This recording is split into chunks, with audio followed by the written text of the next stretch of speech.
Live from Progressive Field in Cleveland, Ohio, Fox Sports Ohio brings you Cincinnati Reds baseball on this Memorial Day weekend. It's the Reds and Indians, the final of 3 on just a beautiful day for baseball in the northern part of the state. Hi, hello, and welcome to Cleveland, everyone. Along with the crafty left-hander Chris Welch and Jim Day, I'm George Grant. Reds trying to get off the schneid, trying to end a losing streak, and they'll turn to a youngster to do it today. Well, Raisel Iglesias gets the ball. It's Johnny Cueto's start day, but he's got a sore arm, so he's not going to make the start. We don't know how long Cueto will be out, but we do know that Iglesias will be in there. He's had a couple of starts already. This is what his last start was against Atlanta, a lineup of a lot of left-handed hitters, 8 innings, 2 hits, 1 earned run. He was really good at controlling the strike zone with his fastball, especially the first base side of home plate, and he's got to get it over there again, get inside on those left-handers. But if you faced Iglesias for the first or second time, he gives you some things that you're not really used to, which is a lot of different arm angles on all of his pitches. He can throw his fastball from a low arm angle, as he's done right here. We show you a higher one, then a lower one right there, and at different parts of the strike zone. And then you come back and you throw a breaking ball from different arm angles as well. So it just gives more things to think about as a hitter getting into the plate and trying to hit Raisel Iglesias. Raisel Iglesias will get the ball for the Reds today, a youngster who the Reds have high hopes for. Similar story on the other side for the Indians. As the Indians have turned things around of late, you know about Corey Kluber. He's been great, but Trevor Bauer's been great too. Well, he has been great. I mean, he's a guy that finally is beginning to fill into some of his scouting reports. When they got him out of college, the Arizona Diamondbacks drafted him #1, and he was a guy that had exceptional stuff, but they just kind of wore him out. They didn't think he was quite coachable enough. He did a lot of quirky things in his warm-up, but he's coming into his own here in Cleveland. He's only 25 years old, and he's a guy that has done a very good job as a starter for the Indians, and they've got high hopes for him between now and the end of the year. Hey, high hopes for the Reds, too. Maybe it can end a losing streak today. It's the Reds against the Indians, the final of 3. Next up, Jim Day talks about the lineup tinkering next on Fox Sports Ohio.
Sports Ohio is brought to you by Cincinnati USA Regional Tourism Network. Stay close to CincinnatiUSA.com.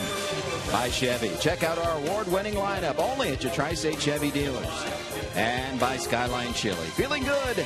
It's Skyline time.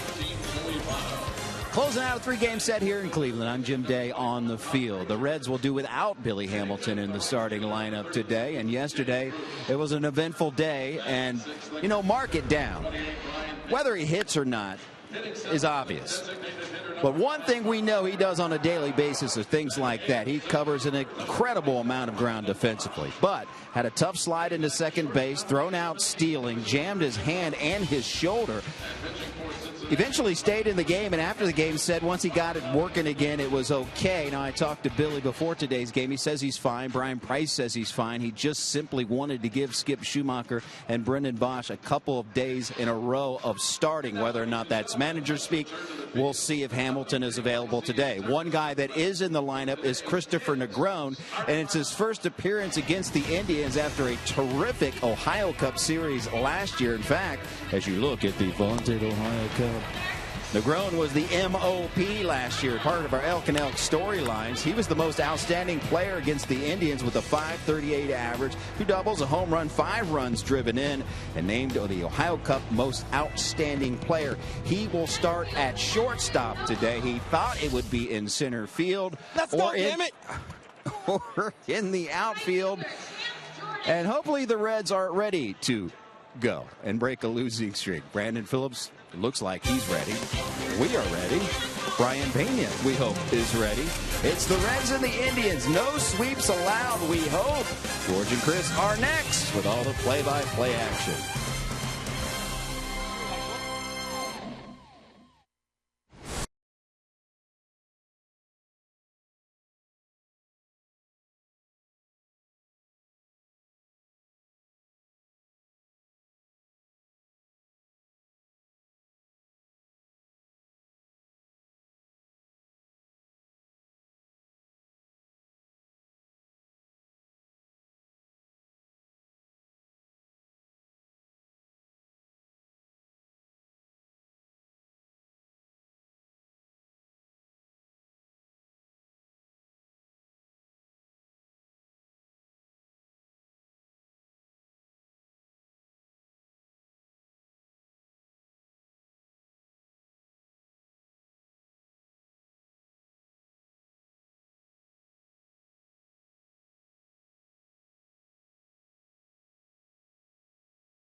Baseball, the final of this 3-game set. Let's check the Myers starting lineup for Brian Price and the Reds. First of all, Brian didn't get ejected before the game today, exchanging the lineup cards. He didn't exchange the lineup cards. He sent Lee Tinsley out to speak to the umpires today. Brandon Phillips back in the leadoff spot. He's 3 for 8 in the first 2 games of this series. Skip Schumacher will bat in the number 2 spot. Joey Votto hits 3rd. Frazier in the cleanup spot. Jay Bruce has been hot of late. Will hit 5th. Brian Pena will be behind the plate. Marlon Byrd, Brendan Bosch, and Christopher Negron. That is 1 through 9, as Jim described, a lineup shuffle, giving some days off to guys. And for the Cleveland Indians, Trevor Bauer will get the start, going for his 4th win today. Chris. Well, George, I mentioned in the open that he was 25 years old. He is actually only 24 years old, and today makes start number 43 in the major leagues for him. A 3-1 record. He's really beginning to grow into his own, even though he is still one of the younger players around who plays on an everyday or at least in a rotation basis. He's got a good fastball and averages around 93, 94 miles an hour. He's got an excellent slider that he throws a lot to left-handers, curves and sliders to right-handers, that is, and then a lot of change-ups to left-handers. So he's coming off a couple of outings where he's given up only 1 run in 7+ innings. So Bauer, a little quirky in the way he warms up, but he's been very effective here for the Indians. Here's the beginning of the warm-up. This was about an hour plus before the game began. He was out there just kind of getting his body loosened up a little bit. Then he plays long toss. I mean long toss. About as far as he can throw it, he does that to get warmed up. And all well in advance of really anybody else on the field. Only people out there are the grounds crew members. Here's Brandon. That pitch is up and in to Paul Schreiber, the home plate umpire. Jim Reynolds is at first, Manny Gonzalez at second, and Sean Barber, the third base umpire. So what you're saying is Bauer's like a left-hander in a right-hander's body, huh? Yeah, I think that's probably the most diplomatic way of saying it. I mean, a lot of people were wondering why the Arizona Diamondbacks would trade him away after taking him in the first round in the draft in 2011. I mean, he was the 3rd player chosen in the entire country. Came out of college at UCLA, where he had a sparkling career as a collegiate pitcher. And then he came over here in the first year in the minor leagues with the Indians. He had a 5-point-something earned run average. They're making a 4.15 earned run average and a 6-7 record. So maybe the Arizona Diamondbacks were smart. But little by little, he began to get it together. He began to maybe back off some of his very stringent ways of doing things the way he wants to do them. And he's turned himself into a fine major league pitcher.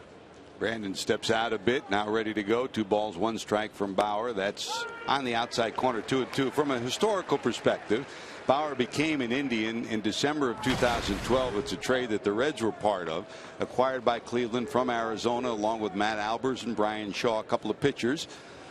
For, among others, Tony Sipp and Didi Gregorius was part of that deal. Didi Gregorius went to the Arizona Diamondbacks. Drew Stubbs went from Cincinnati to Cleveland. And, of course, Sin-Soo Choo came to Cincinnati from the Indians. So a little historical link between this guy and the Reds. Here's the 3-2. Check swing, rolled toward short. Phillips trying to hustle his way down to first. Mike Aviles will get him by a step. Aviles, your shortstop for today. Let's check your Cleveland defensive alignment for today. The Indians coming 11th in the league in defense with a total of 29 errors. They were last in the league last year. Murphy, Brantley, Moss. Brantley had yesterday off. Chisenhall, Aviles gets the start at short. Kipnis, who's had a great series at second, and Santana at first. And Yan Gomes is back after being out for 6 weeks following a knee injury. The #1 catcher for the Indians and a silver bat winner is back behind home plate. Chris, the Reds know full well the value of Devin Mesoraco, who's been sidelined with his hip injury. The Indians have had to go through the first quarter of the season without Gomes. Well, you're right, and it should give them a boost overall. But I can tell you that his backup, Roberto Perez, in this series anyway, it's only been a couple of games, but he's been, every time you turn around, he's getting a base on balls. He's on base. And every time the Reds tested him, it seemed like trying to steal a base, he was throwing them out. So he had a very good time behind the plate. Perez threw out 3 Reds base runners, including Billy Hamilton. Hamilton, of course, in his attempted steal last evening, jammed his hand, his wrist, and his shoulder. Took treatment from Paul Lessard and the training staff. Is available to pinch hit today. There's Roberto, but is getting the day off today. 1-2. That's looped into center. Base hit for Schumacher. So Skip is on. The Reds have 1 out, 1 on. The Reds got things rolling yesterday. They had 2 hits in the first, 2 hits in the second, had a double in the third and a leadoff double in the fourth, but they got only 1 run out of those opportunities. You want to cash in when you can, Chris. Schumacher's got such a short, quick approach. I mean, he's the left-hander that really prefers the ball up rather than down. It might be because he doesn't have really long arms and he gets to those pitches, but that's just a good, solid approach right there. Here's Joey in at 289, 7 homers and 21 knocked in. Lotto came up, if you didn't see it yesterday, with 2 brilliant defensive plays. High fly ball left center. Brantley over. He'll squeeze it. Schumacher goes halfway and retreats back to first. So Votto's retired. Joey, yesterday his contributions defensively were spectacular. Started a 3-6 double play, and a leaping stab of a line drive prevented 2 runs from scoring late in the game. Here's Frazier. Todd still sitting on 12 homers and 24 knocked in. .258 for the season for the Reds' third baseman.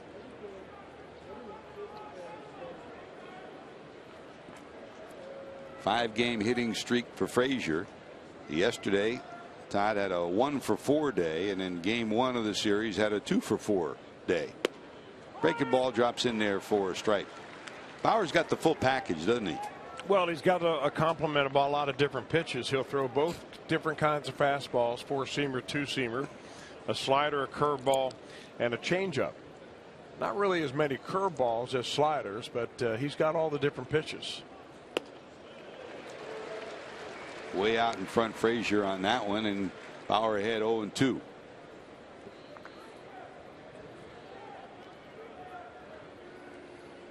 Bauer's among the American League leaders in earned run average. He's in the top 15 there. Average against players hit only .218 against him. That's 11th in the league. So he's been effective.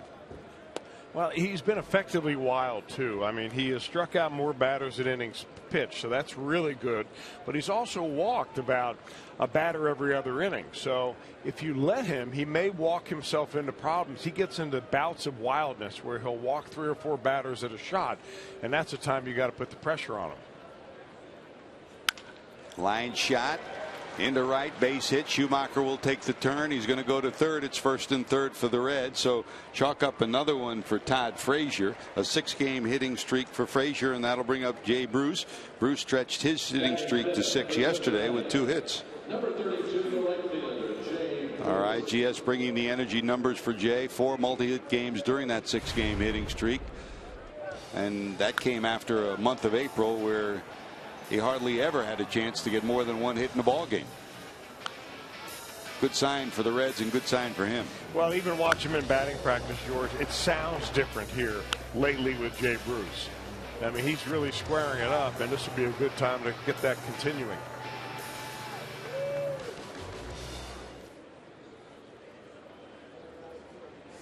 First and 3rd for the Reds.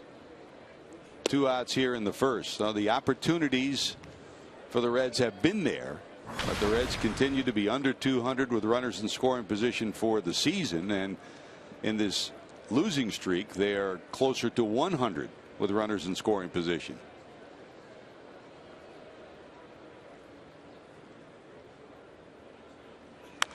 Rip, but foul. Hit that a mile, but way foul. Took a right-hand turn into the upper deck. Tell you one thing about Trevor Bauer. He does not seem to be shy at all about pitching left-handers inside. He came right after Joey Votto with an inside fastball, jammed him a little bit, popped him up to center field. And the first 2 pitches of Bruce have been hard ones on the inner part of the plate, too. He's coming right in there after the lefties.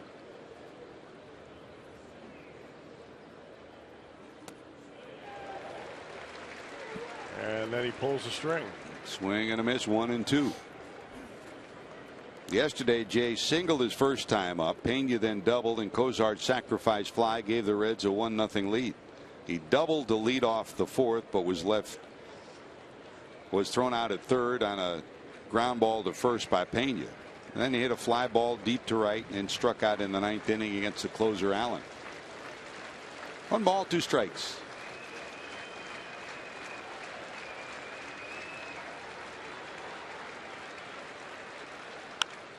Line down the right field line, curving, it'll go foul. Tried to hang back on what looked like a changeup that was left up a little bit. Couldn't steer it fair, and he'll be the 20th pitch of the 1st inning for Bauer against Bruce. Jay sitting on 189 career homers. That's 10th on the Reds all-time list. Back-to-back off-speed pitches. You can pretty much take it to the bank. This is going to be something hard. Throws it hard to first. He's trying to catch Frazier just as Frazier's trying to catch him, not looking. Frazier in his sneak attack move off first. He'll take those 3 steps, and if the pitcher stays in a rhythm, he'll try to steal second. If the pitcher holds him, and the Indians pitchers have been doing that, he'll stay at first. Missing wide. Bauer takes a step and a half towards the home dugout, and Paul Schreiber puts his hands on his hips and stares out at him. 2-2.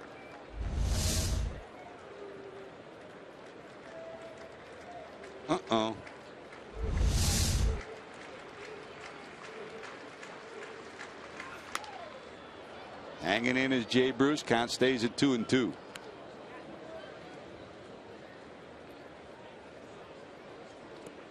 Yesterday, when the Reds scored after the Bruce base hit started the inning, Zach Cozart had an 11 pitch at bat, including 5 foul balls at 2 strikes. So he was a key component of that Reds rally, and Bruce trying to hang in and keep the inning alive here. Setting up down and away is Gomes. Now he moves in. That's wide.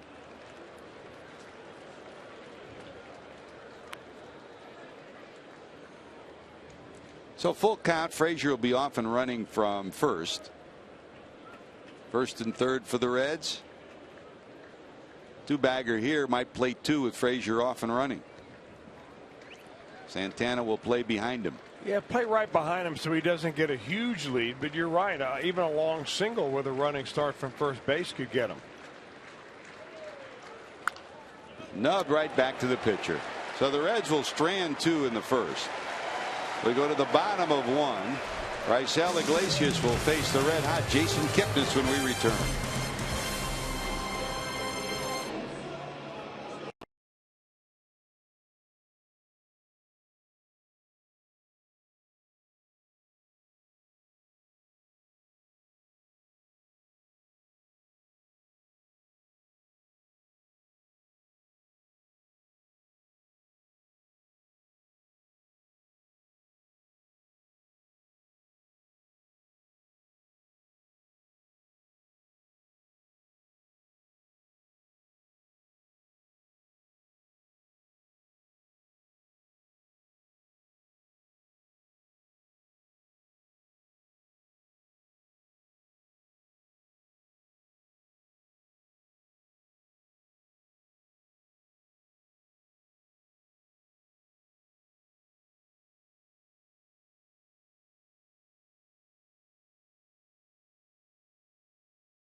The Indians, 56-year-old Terry Francona, managed over 1,200 major league games. A guy who was 14 years as a manager, started in Philadelphia, 8 years in Boston, and was the 2013 Manager of the Year here in Cleveland. After he got ousted in Boston, he came here. John Farrell won the World Series in Boston, but he won Manager of the Year. Let's check his starting lineup against Raisel Iglesias today. Jason Kipnis, boy, has he been red hot. Kipnis 5 for 8 in the series. Will lead it off, his average up to 341. Santana, Brantley, who had yesterday off, hits in the 3 spot. Brandon Moss, then David Murphy, Nick Swisher, the switch hitter. Gomes in his first game back off the DL. Chisenhall and Aviles at short. That is your Indian starting lineup, and here's the young Cuban. Well, the one really good start that he had was against an all left-handed lineup. He's going to face a very similar lineup today, with the Indians bringing up a lot of lefties and switch hitters in there. But Iglesias is just one of those pitchers that you watch pitch and you can tell after about 2 minutes that he's got a great feel for pitching. He's got a feel for his breaking ball, how to use his different pitches, when to throw sidearm.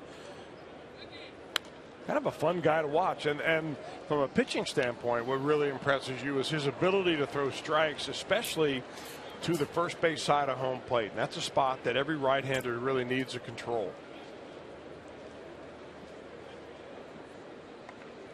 And we talked about it yesterday, Chris, the difference in DeSclafani and Kluber. Here's this right-hander, the lanky one, delivering from the first base side of the rubber, and that's one of the reasons, as you described, he is successful there.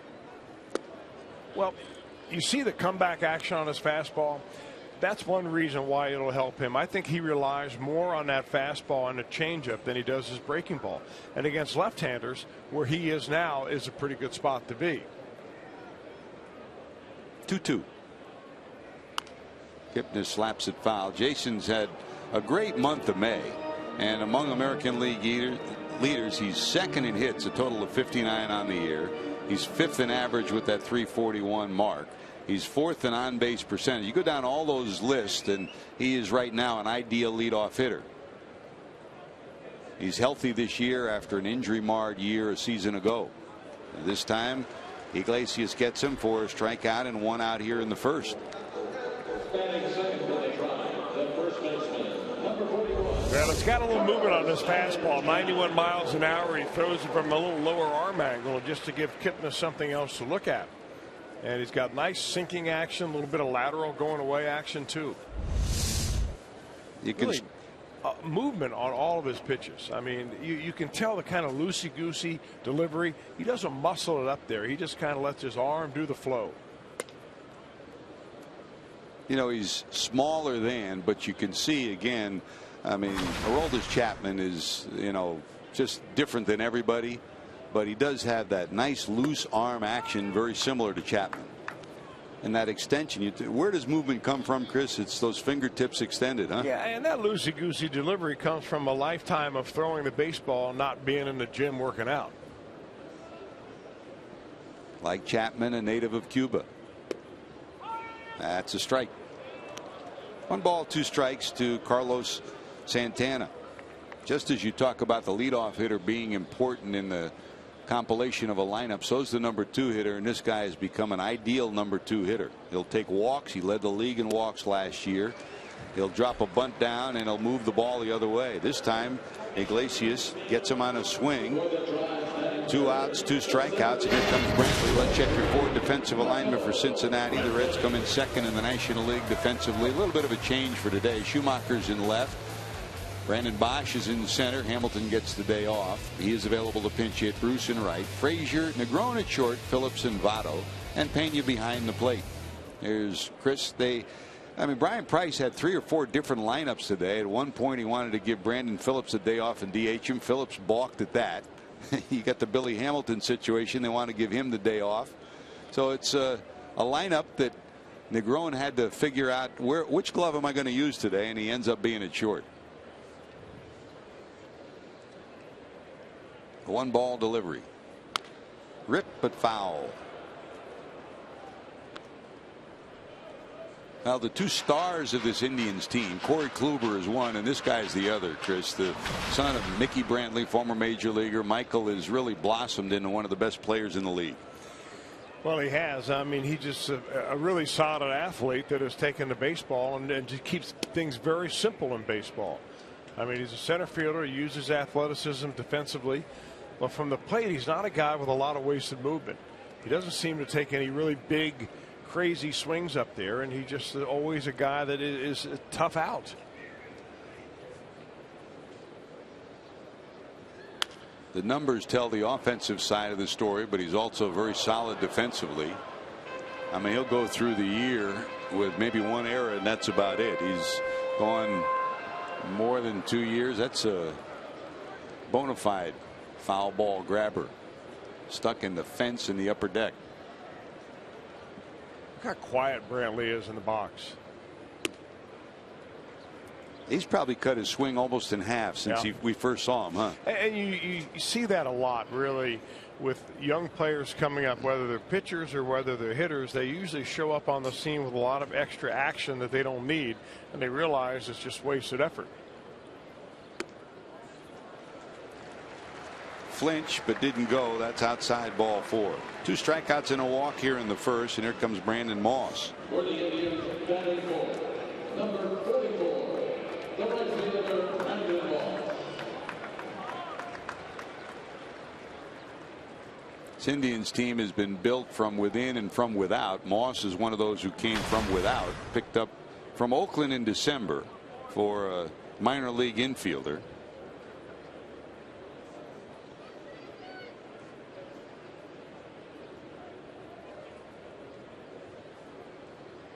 Iglesias from the stretch. Brantley not going. That's wide. Moss is in the lineup for power. They had hoped that Nick Swisher would be the everyday right fielder as a switch hitter. With the injury problems he had and subpar performance, it's been a platoon in both left and right for Terry Francona the last 2 years. When this guy's in there, you hope for long ball if you're an Indians fan.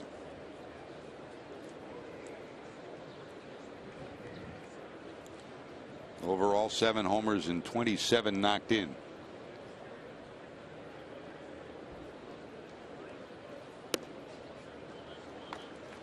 Pena is going to march out, bark a couple of words to him.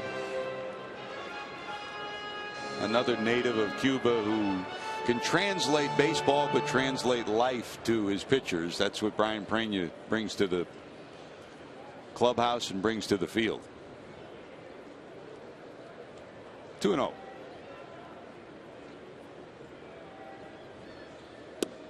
That's a strike.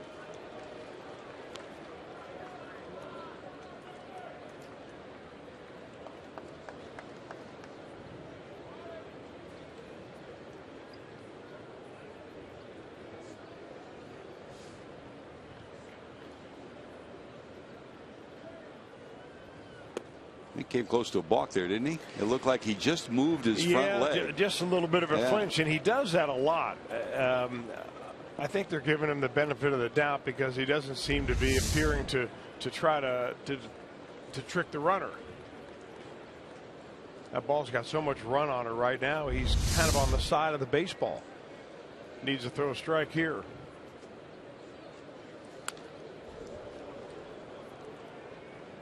Movement on the fastball at 91.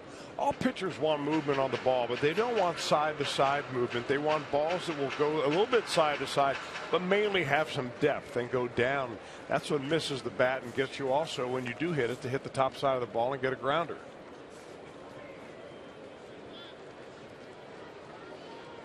The runner Brantley will be off from first as the Reds overshift to the right side.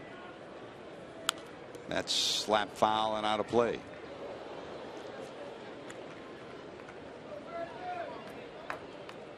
So both pitchers kind of working it a little bit here in the first inning. You figure after the first 2 batters went down by strikeouts, it would be a nice easy inning for Iglesias.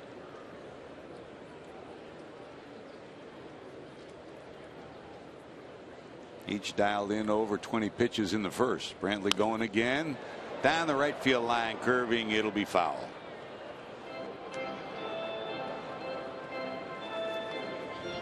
23,000 the first game of this series, 27,000 yesterday, and as crowd continues to build, looks like it's somewhere in between those 2 numbers so far today. Indians attendance has been down all year. They average only 15,000 a game. That's almost half of what the Reds have drawn this year. Pop foul the other way.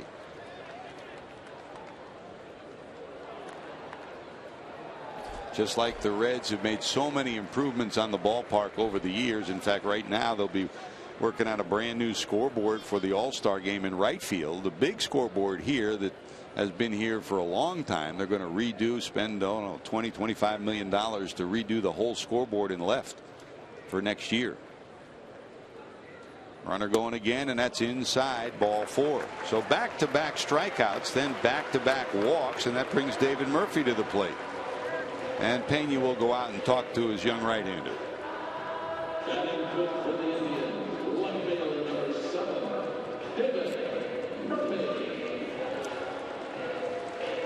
Brian Price commenting on the game that we saw yesterday from DeSclafani, Chris. He said, boy, it was heartening to watch the way he battled in difficult situations. If you weren't with us, DeSclafani, 7 innings, 3 hits, 1 run, 6 strikeouts. He came of age yesterday. Well, he did, but I think from a mechanical standpoint, George, he learned how to keep his head still and not get too much of a turn with his upper body, which is he was kind of floppy his last couple of times out. So they made a nice adjustment with him, and maybe that's what Brian Pena told Iglesias. Keep your head still.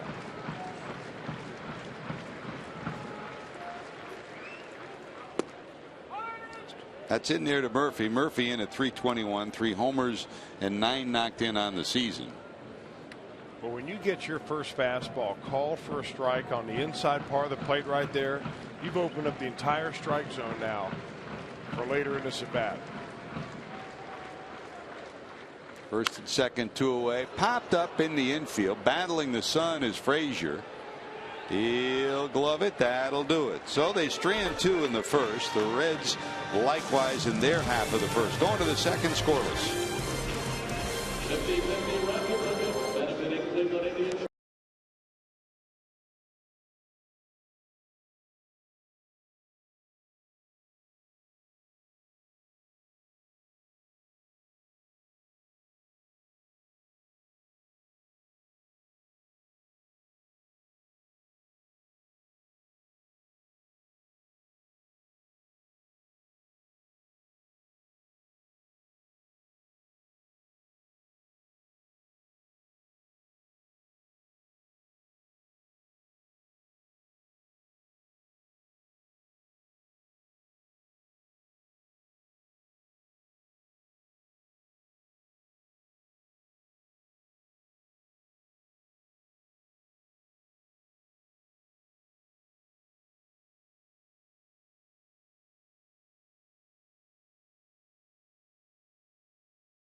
Stats of the day. Chris, we talked about at the start of this series that there's one big difference in the Indians from the month of April to the month of May. It's the way their starting pitchers have dominated. Well, when you have starting pitching, it gives you a chance keeping the ball game. I mean, just ask Brian Price the difference between his ball club when they were playing well and now when they're not playing well. It all starts and ends with the guy that's on the bump in the beginning of the mound or beginning of the game.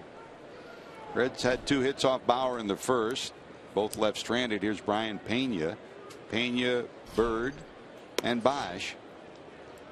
6, 7, and 8 for the Reds here in the second.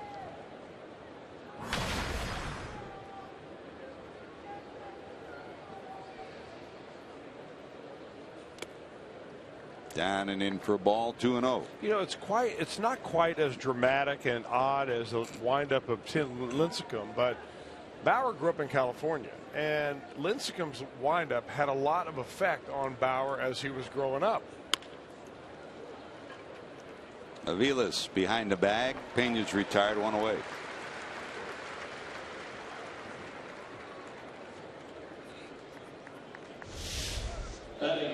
Johnny Cueto scheduled to start today. A little stiffness in his right forearm. He's doing some tutoring to Iglesias, and we see that a lot, Chris, when the two of them get together. Well, who else? Who would be better in that dugout to talk to about pitching than Johnny Cueto?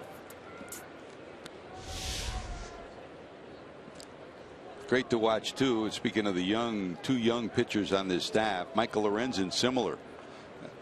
Lorenzen, even though he does not speak fluid Spanish, became quick friends with Iglesias in the offseason.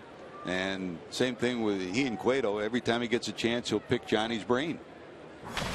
Aptitude is just as important as ability sometimes.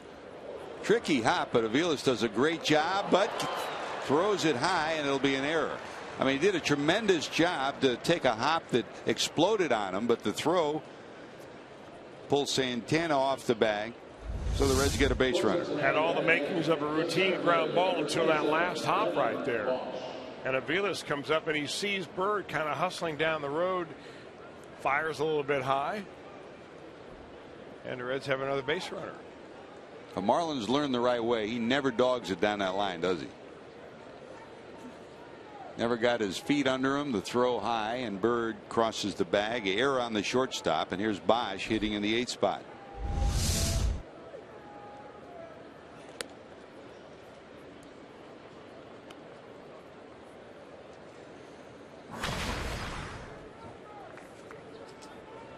Brennan making his 8th start today, his 4th in center field. He started 3 games in right and 1 in left. Was 0 for 3 yesterday against the Indians.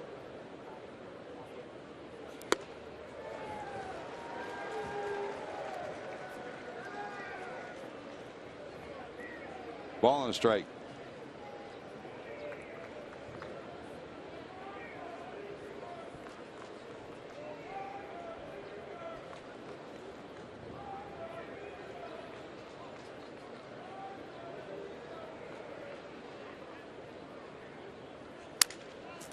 Nubbed to the second baseman Kipnis. Back to the bag is Bird. 2 away. And here comes Negron, the shortstop. The shortstop, number 17, Christopher Negron. This is his 13th start of the season at short. He's played every infield position.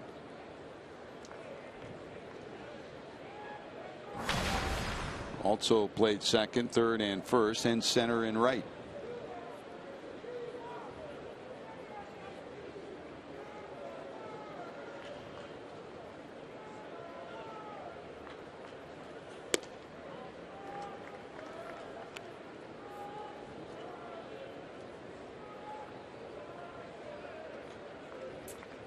Valuable in both leagues to have versatile players, but in the National League so critical to have a guy like Negron who, wherever you put him defensively, he'll give you quality.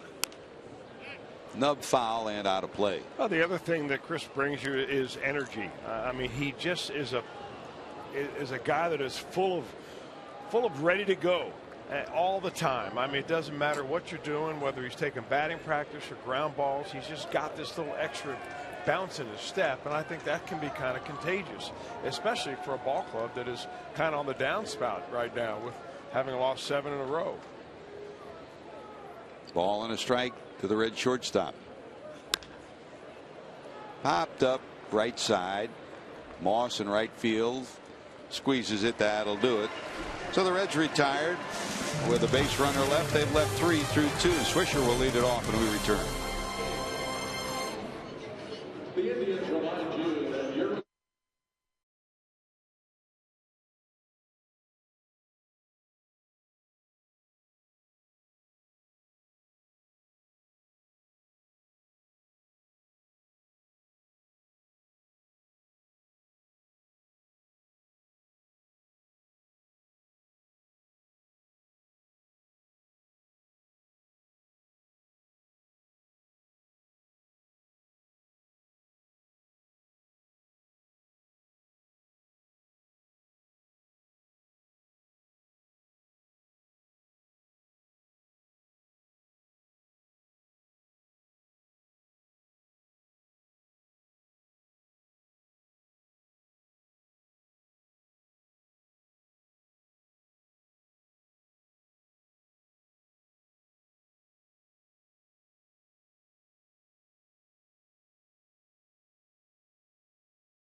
Honor and its mission of providing educational scholarships to families of military members who have been killed or disabled while serving our great country.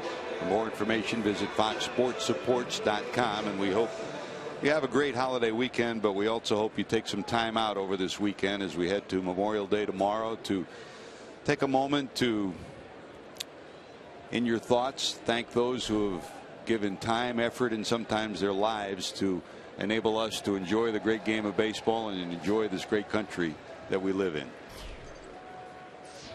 There's Nick Swisher, the switch hitter, to lead it off, bottom of 2. Swisher in at 236, a homer and 4 knocked in.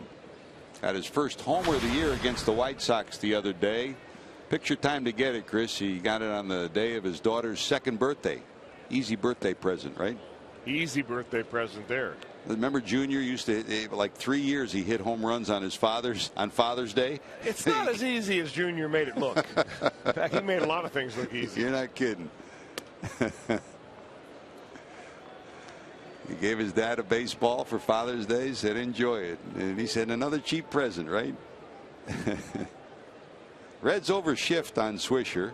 3 to the right side of the second base bag. Line to center. Here comes Bosch. It'll drop in front of him. First hit for the Indians. 3rd base runner after the 2 walks in the 1st inning. Right now, Raisel Iglesias has really been a 2-pitch pitcher. He's thrown a lot of fastballs and a lot of changeups, and so many left-handers in the lineup. And that changeup is a pitch that he's going to have to really figure out to continue to get these guys out the 2nd and 3rd time through the lineup. Swisher, that was a good pitch there. He just went down to get that right off his shoe tops. You could hear the ovation. First time in 6 weeks that this guy comes to the plate for the Indians. It's Yan Gomes, the catcher. Good backhand stop by Pena.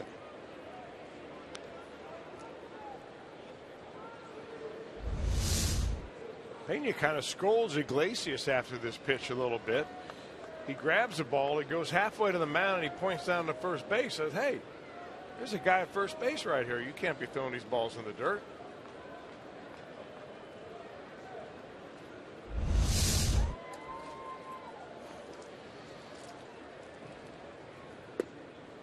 There's a breaking ball.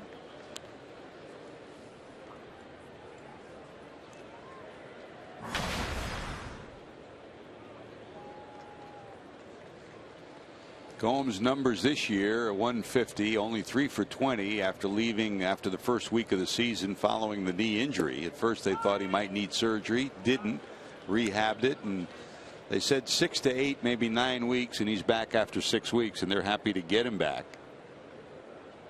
Well, 21 home runs last year, middle of the lineup kind of guy, hit near 280, hit 290 the year before, so they feel like his best is yet to come. He was a rare breed for the Indians as he strikes out there, somewhat like the guy down in the first base coach's box, Sandy Alomar, who could give you 20 home runs too. So Gomes retired. 1 out, 1 on.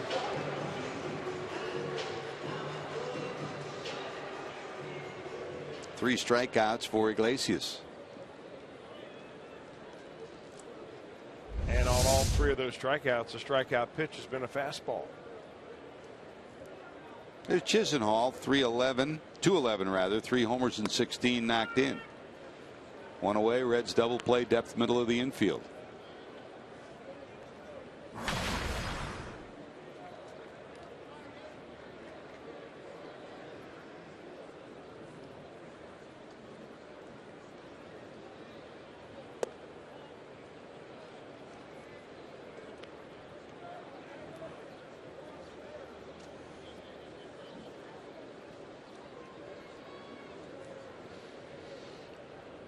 This guy tough to double up as Terry Francona looks at him.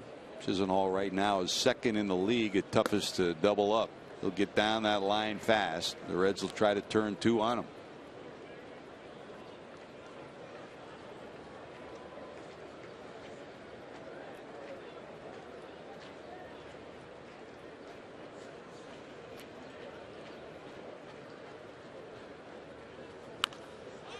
High in the air to the right side. Votto will give chase, but it'll be about 10 rows deep.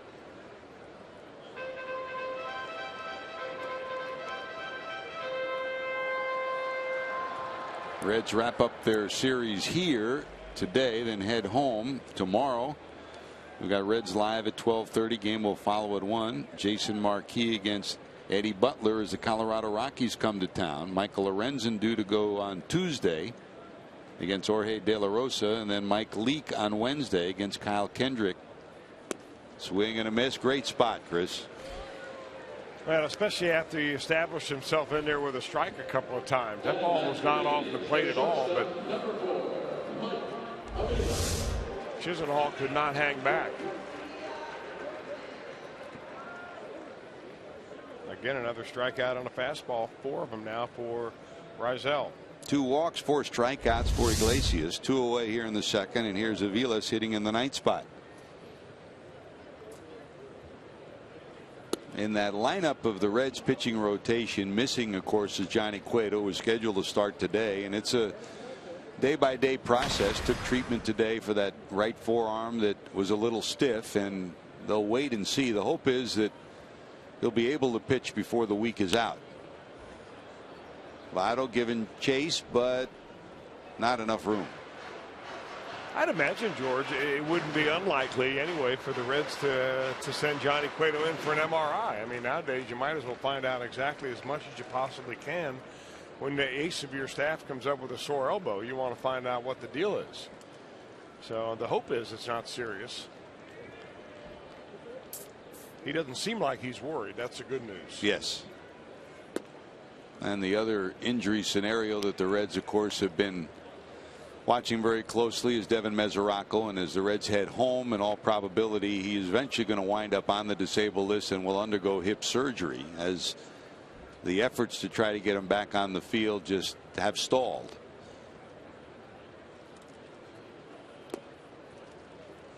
And by the way, a guy who's been on top of all of that and is day in and day out is Jim Day. And JD, it's great to have you back. Congratulations on the graduation of your stepson yesterday. Had to be a special day for you. It was a great day with family, and it's tough to stay away from the yard, but I didn't miss much, did I? A whole lot happened yesterday. Line drive left field, heading towards the corner. Long run for Schumacher. It'll be second and third with 2 away on the double from Mike Aviles.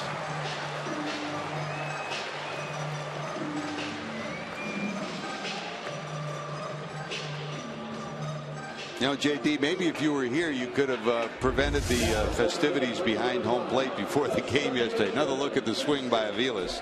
Double into the left field corner. Good job by Schumacher to cut it off and hold a runner to third. What was the best part of yesterday for you, JD? It was just seeing the reaction of my wife, his mom, obviously, when they announced his name and went across the stage, and got all teary-eyed, and the whole family there. And that's one of those days, just like when someone makes their major league debut and we talk to their parents in the stands, all those rides to school, rides here and there, and everything culminating in a graduation. It all comes together in one moment. Now, Jim, your stepson is an accomplished musician, right? And he intends to pursue the music study in college.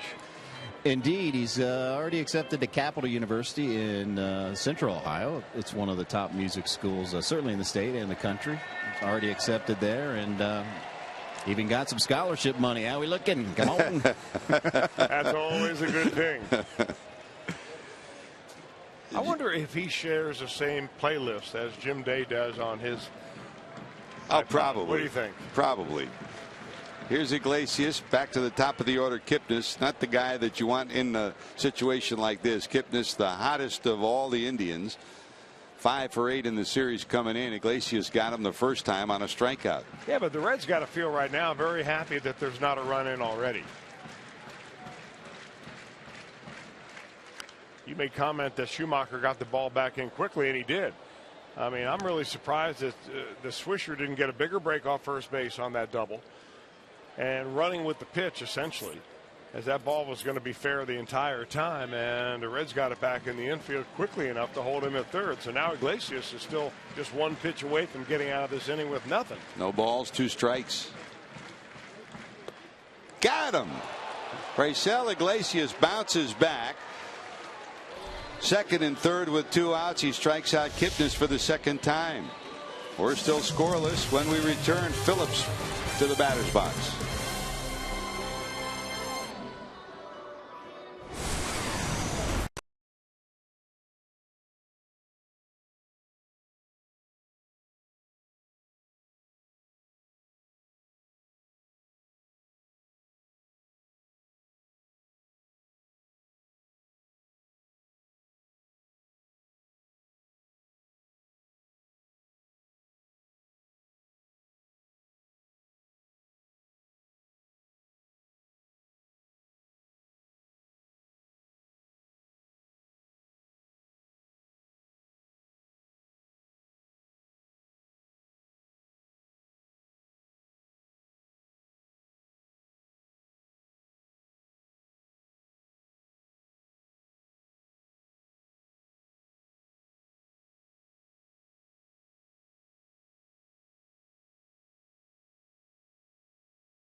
times of one of the greatest Americans of all time. A statue of Bob Feller outside of the stadium. Bob Feller, not only one of the greatest pitchers of all time, but a guy like many that in the middle of his major league career gave up his career and enlisted in the Navy, in this case, to fight in World War II. Ted Williams also did that. Ted Williams also fought in the Korean War. And on the plaque outside on that statue, Feller talks about how proud he was to serve as an American hero. And he spent, well, 1941 to 1945 in the Navy and participated in some of the best known sea battles in the Pacific as he was a Navy Chief Petty Officer. And on this Memorial Day weekend, Memorial Day designed for those that gave the ultimate sacrifice for their country and losing their lives, but always a good time to remember those that served as well. And there were Major League Baseball players that, like I said, gave up their career. He was already 6 full seasons into his Major League career, 107 victories. When on December 7th, 1941, he was driving home in Iowa, heard the news of the attack on Pearl Harbor, and immediately said, I'm signing up. I'm fighting for my country. Rapid Robert Bob Feller from Van Meter, Iowa, 17-year-old in 1936, became a major leaguer, an 18-year career, 266 victories. And JD, you're right, he was so proud of his service, and great credit to the Indians too. They've retired number 19, of course, and now in addition to retiring his number, they have taken all of his memorabilia from Van Meter, Iowa, where his Hall of Fame had closed. They brought it here to the ballpark and unveiled it just last month down the left field line in a mini Hall of Fame with all of Bob Feller's memorabilia. In fact, the day they unveiled it was the day that Corey Kluber tied him with those 18 strikeouts in that memorable encounter for Corey Kluber. And we'll, over the course of time, we'll take some time to go into that Hall of Fame, and JD will show you the mementos that chronicle one of the greatest pitchers of all time. And credit the Indians and Bob Feller for bringing that stuff in. Here's Rapid Robert, Chris. Talk about the, they said Nolan Ryan was the prototypical hardballer. There's where it started. Well, you can see that ball coming in there. I mean, he was reported to have been able to be the first guy that threw 100 miles an hour. But the video that I would love to see would be the one where he threw and they timed it with a motorcycle. And he had to have his release at exactly the same time that the motorcycle crossed the start line. And that was kind of fun. Here's Joey Votto after Schumacher strikes out. Votto flied to center first time up. Of course, he would also be a guy, Bob Feller, in spring training, was down at Winter Haven for so many years when the Indians were training down in Florida, and then even coming out to Arizona.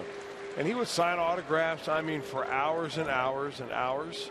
And he used to spare no words when getting on players for not signing autographs. You're right. Votto fouls it off. And here he was, a Hall of Famer, signing autographs for long lines of people. And some guy just up for the big leagues, the first or second year would blow off some fans, and Bob Feller would give him an earful.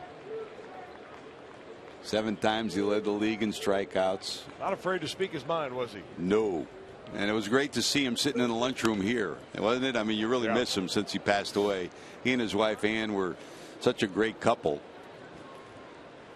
And the joy that I had over all the years, the 30 years of doing the inductions at Cooperstown, one of the great joys was being around him every year and his wife Ann. 1 ball, 2 strikes in the dirt.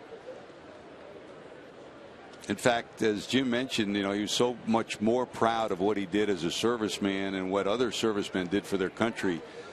Early on, when I used to introduce him, I used to talk about his numbers, and we were at dinner one night. He said, I appreciate what you say, but if you can, I would appreciate it more if you would talk about my service time.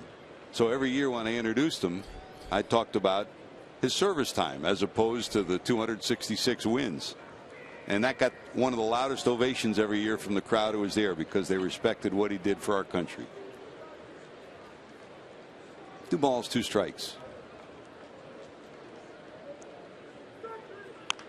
Line drive right field. That's going to stay fair. Go into the corner. Joey rounds first, goes to second. He'll have his 7th double of the season. How did he keep that fair, Chris? Well, he's the only left-handed hitter I know that can do this. And a lot of guys, when you throw them down and in, they'll pull that ball into the stands foul. We've seen it already today. But watch Votto. It's almost a golf swing right there. I mean, he gets his hands way down there and guides that ball into fair territory. And he picks up an extra base hit. Guy is simply a tough out. There's just no way around it. So the Reds have a runner in scoring position with 2 outs, and here's Frazier, who singled to stretch his hitting streak to 6 straight.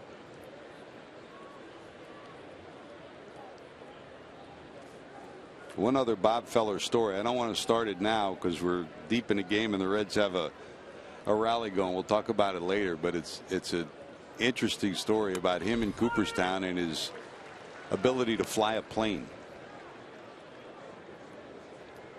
Frazier trying to get a run in. He leads the Reds with 24 runs batted in, seeking number 25 here. Kipnis trying to keep Votto as close as he can out at second. In the dirt, good block by Gomes. Yan Gomes will start today for Bauer, but it's unlikely in this first week or so that he's back that he'll start every day behind the plate. He'll DH some and see how he continues to bounce back after the knee injury. He caught 9 innings on Friday night, took yesterday off, and is back today for his first game back with the big club. Trying to get him to go for it again. He had 2 strikes on the outside corner against Frazier first time up before Todd singled to center. 2-1.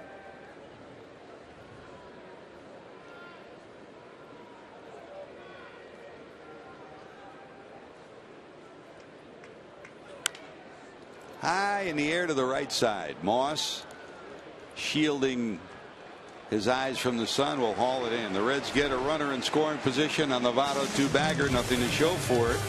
Here we go to the bottom of 3. Santana.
Baseball.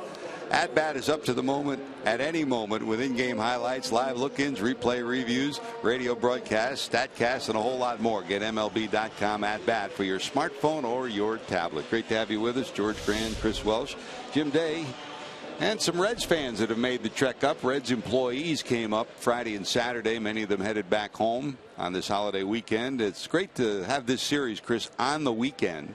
And it should be that way so that the Indians fans can come down to Cincinnati or the Reds fans can come up here and enjoy the weekend. I agree 100%. It's always nice to see familiar faces up here.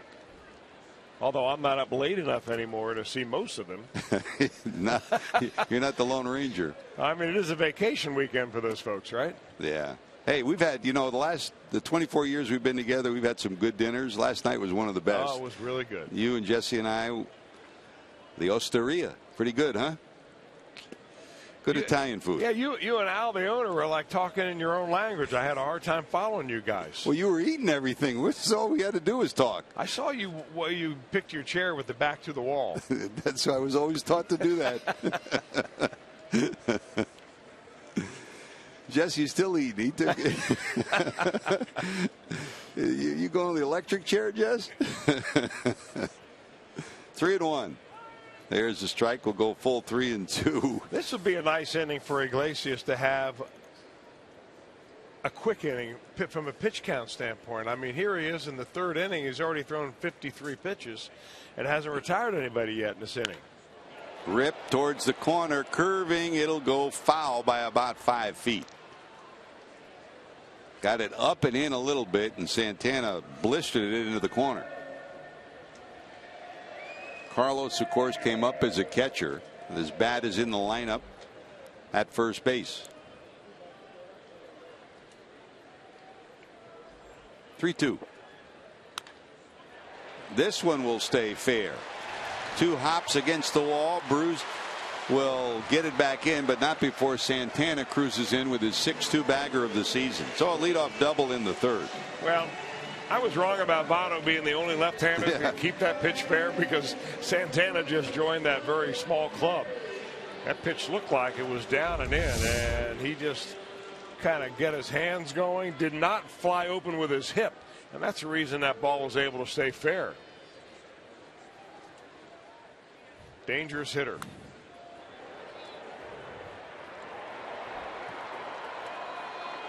So Santana's in scoring position. That'll bring up Brantley. He walked his first time up.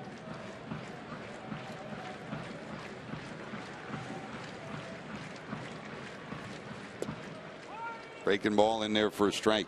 Mike Sarbaugh, the third base coach for the Indians, checking the runner with Negron behind him, trying to keep him as tight as they can. Stepping out of the box is Brantley. He checks Sarbaugh for the signs.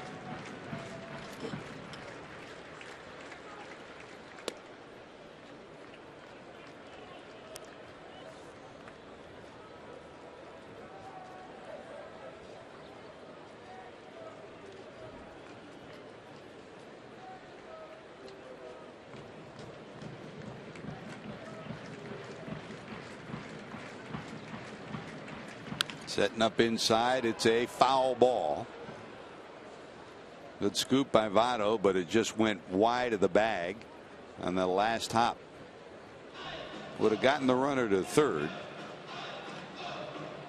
So it's 1-2.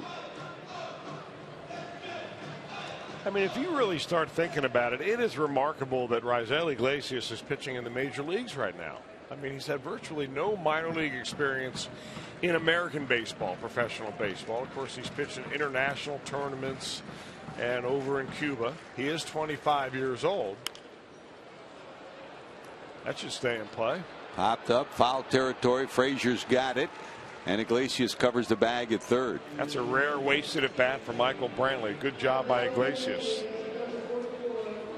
I say wasted at bat because he had a runner at second base, nobody out, and did not get him over to third. And Brantley kicks at the dirt as he heads back to the dugout.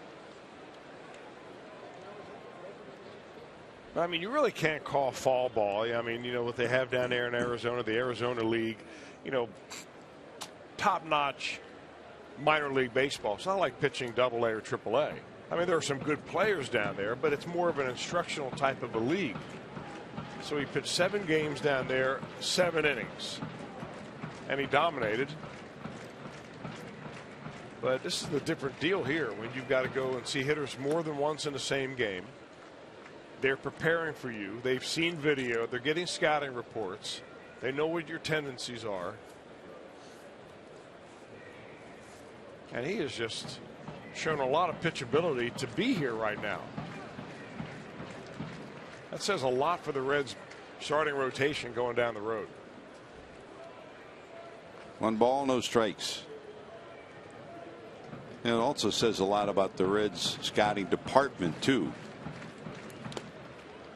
I know that in the work I do with USA Baseball, when we showed an interest in him, I talked to Paul Seiler, our USA Baseball president, and asked what the scouting reports were on Iglesias, and they said, you know, he's frail, he's a reliever, but they don't think he could be a starter. The Reds believe when they signed him that he could be a starter. I think they said the same thing about Pedro Martinez. Yep, you're right. When he was in Los Angeles, and that's why they got rid of him from L.A., sent him over to the Expos. Next thing you know, the guy's in the Hall of Fame.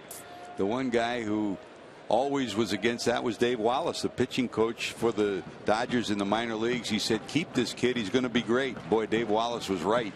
Some other Dodger people thought he was too frail and couldn't. That's ball 4. Moss will walk, so it's first and second. Here comes Murphy. So with 1 away, a double play can get Iglesias out of trouble here. Well, Iglesias at this pace is not going to be long for this ball game. I mean, I don't think Brian Price ever thought that he'd be looking up in the 3rd inning and have to be thinking about getting a reliever up in a scoreless game. I mean, he's running his pitch count up. He's going to wear out earlier than later anyway. But when you have a lot of pitches earned early on, it means you're throwing them under stress. Murphy popped up first time up to end the 1st inning. That was with 2 runners on. He's got 2 runners on again here. Well, he's really pitching opposite of what Anthony DeSclafani did yesterday, which was go right after him and attack the strike zone. Behind again, 1 ball, no strikes. And that's low, and out will go Pena to talk to him.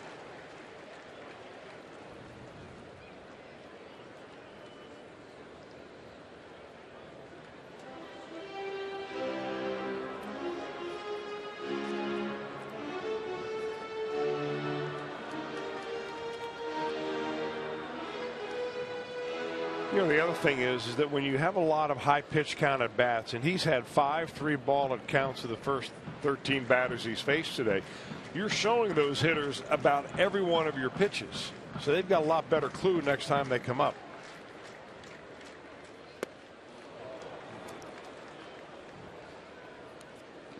Way out in front, 2 balls, 1 strike.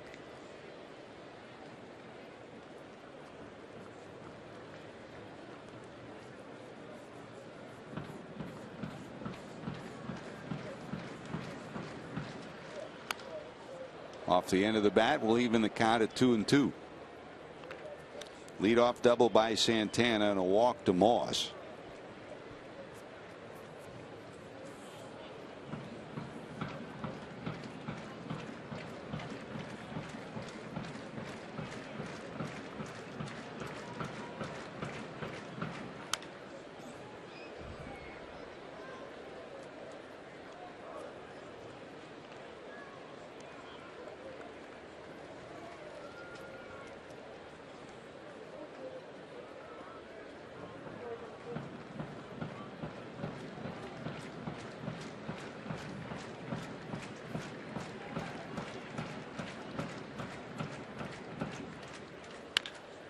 Votto, can he turn it into 2? No, it's off his glove into right. A run will score, and it'll be 1st and 3rd.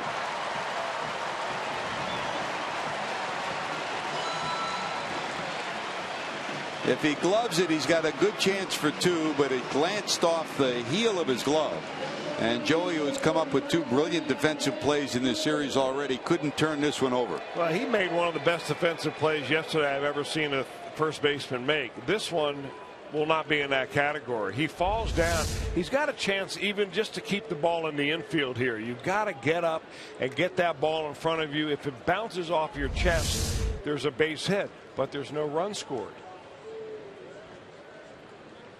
So 1-0 Indians, and that'll bring up Swisher, who singled first time up. Runners at 1st and 3rd.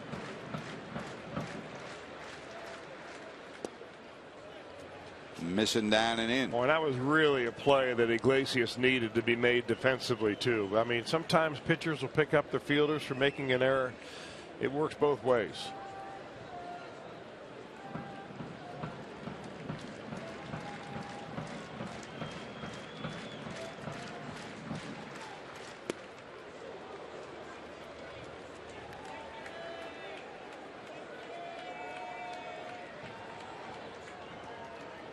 Swisher led off the second with a base hit, and after Gomes and Chisenhall struck out, Aviles doubled to put runners at second and third, but Iglesias was able to strike out Kipnis to end the inning. Reds staying at double play depth with first and third here.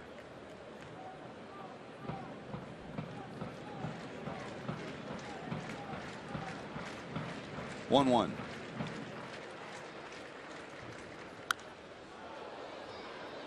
That's popped back and out of play. A ball and 2 strikes to the designated hitter for the Indians today.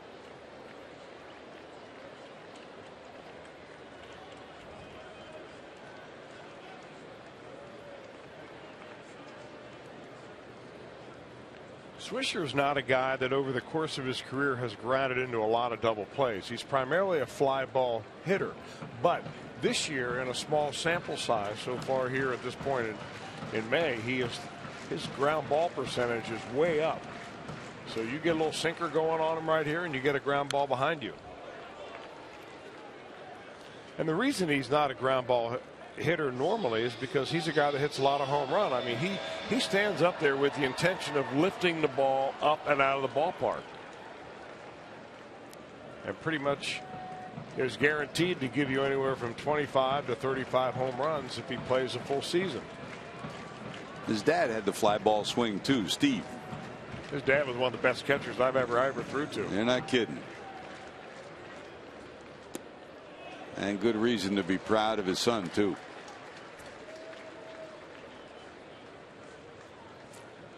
Two balls, 2 strikes.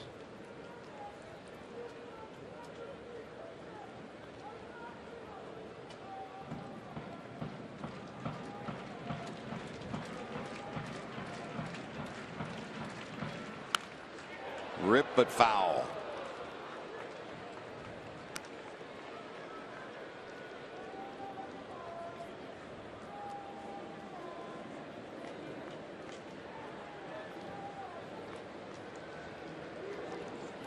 Nice job. Here's a nice little souvenir. Some Red fans in that area too. 2-2.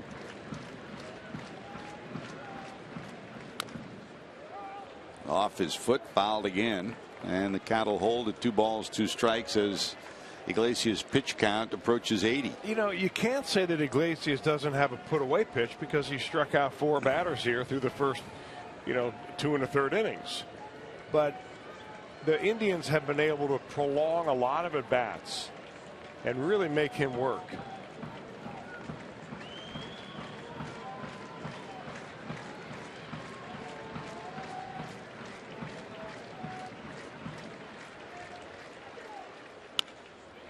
Can Phillips turn it into 2? No, it's off his foot. It'll go as an error. Run will score, and Swisher will make it all the way to second.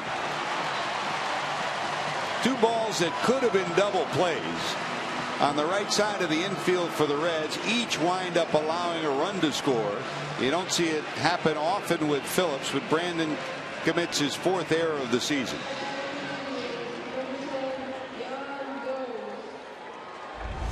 Well, you're normally thinking this is a double play ball all the way, especially with Brandon Phillips out there. And the ball just must have taken a little funny hop on him. Either that or he lost his footing as he was fielding it.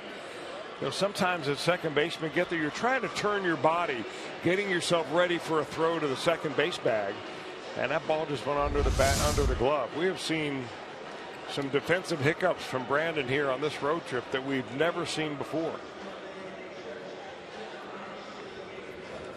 And now Jeff Pico is going to be out there just to try to settle Iglesias down a little bit. I mean, he was kind of struggling anyway, even though he hadn't given up anything until this inning. The Reds commit their 18th error of the season. That'll put runners at second and third. So the double play possibility now erased, and the Reds will have to bring the infield in with Gomes coming to the plate.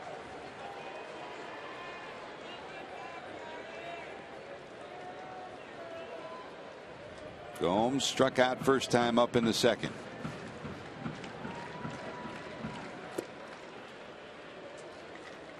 Down and away, missing for ball 1.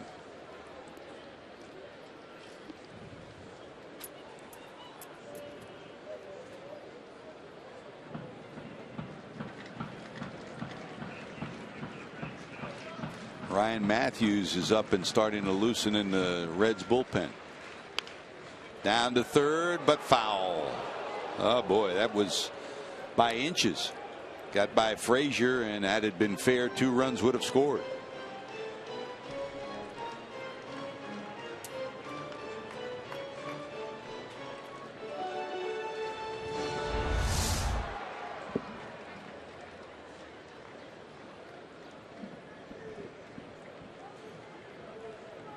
Actually, upon the replay, it's a lot more foul than we thought. Sean Barker, the third base umpire, right on top of it. 2-1.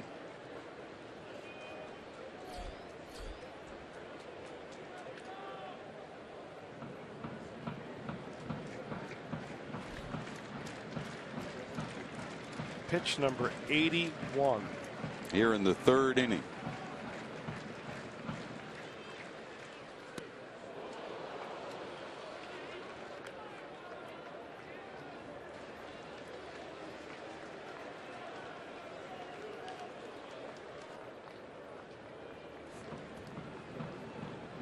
Two.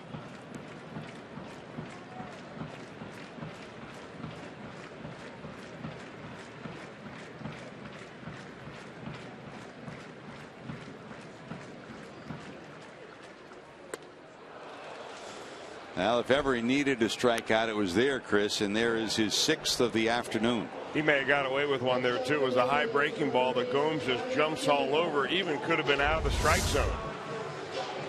Sometimes you hang a pitch and you hang it up there so high that you get a swing and a miss. He deserves a break. And here comes Chisenhall, who struck out back in the 2nd. Well, the infield drops back with 2nd and 3rd. After all the things that have gone wrong in this inning, I mean, the base on ball, the error, the hit that could have been an error. If you only give up 2 runs right here, this is a major victory. And you're 1 out away from doing that here if you're Iglesias. Fly ball, Bruce will be there. Got it. But a leadoff double started it. A walk helped it, and an error clinched it. 2-0 Indians lead.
American Ballpark is part of Super Saturdays. The first 25,000 fans in attendance will receive a Billy Hamilton bobblehead presented by Cincinnati Bell. For tickets, call 513-381-REDS. Visit select Kroger locations or reds.com/tickets.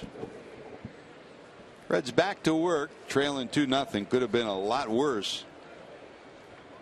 Bruce will lead it off. Jay, a 6-game hitting streak on the line. Bounce back to the pitcher with 2 on in the first. High in the air to left. Here comes Murphy. Will he get there? He will.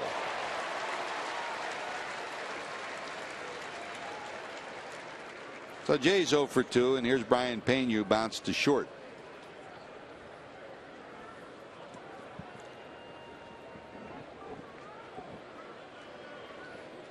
Well, Bauers dodged some bullets early too. The Reds had 2 singles in the first, left 2 stranded.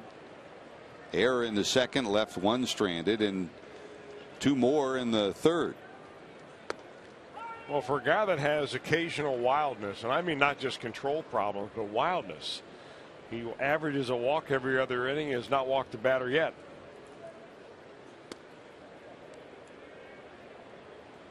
I mean, it's a little different than facing Corey Kluber. Kluber, you knew, was going to throw strikes. So the game plan the Reds had, and it was a good one, was to come up there and be very aggressive. Fair ball. Snow cone by Santana, but he gets it to Bauer, and a nice play by the Indians pitcher. With Bauer on the mound, the game plan may not be calling for as being aggressive at the plate, but a little bit more conservative in there. Hey, just a reminder, as you enjoy a cold one, to look forward to Miller Time later in today's game, brought to you by Miller Lite.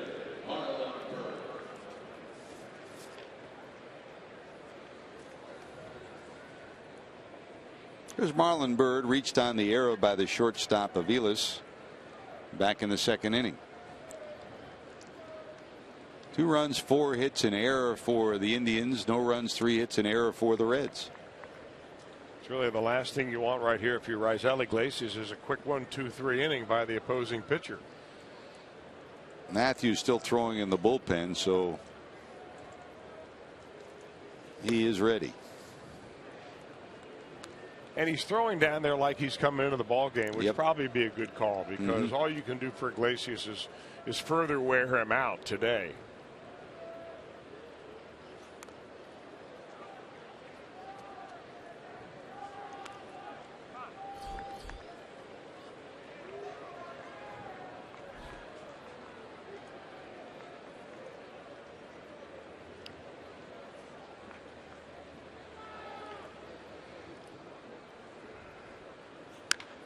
Down to third, Chisenhall. And the Reds go quietly in the fourth for the first time. Bauer has an easy 1-2-3. Going to the bottom of 4, Aviles leads it off.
Series lead, and tonight they host Game 3 of the Eastern Conference Finals. Our home team starting 5, as you covered before the game, starting at 7:30, and all the post-game interviews and analysis after the game. It's time to go all in with the Cavs on Fox Sports Ohio. I'm Jim Day. I'm out here in right field. One of the new additions to the Progressive Field this year is what they call the corner bar.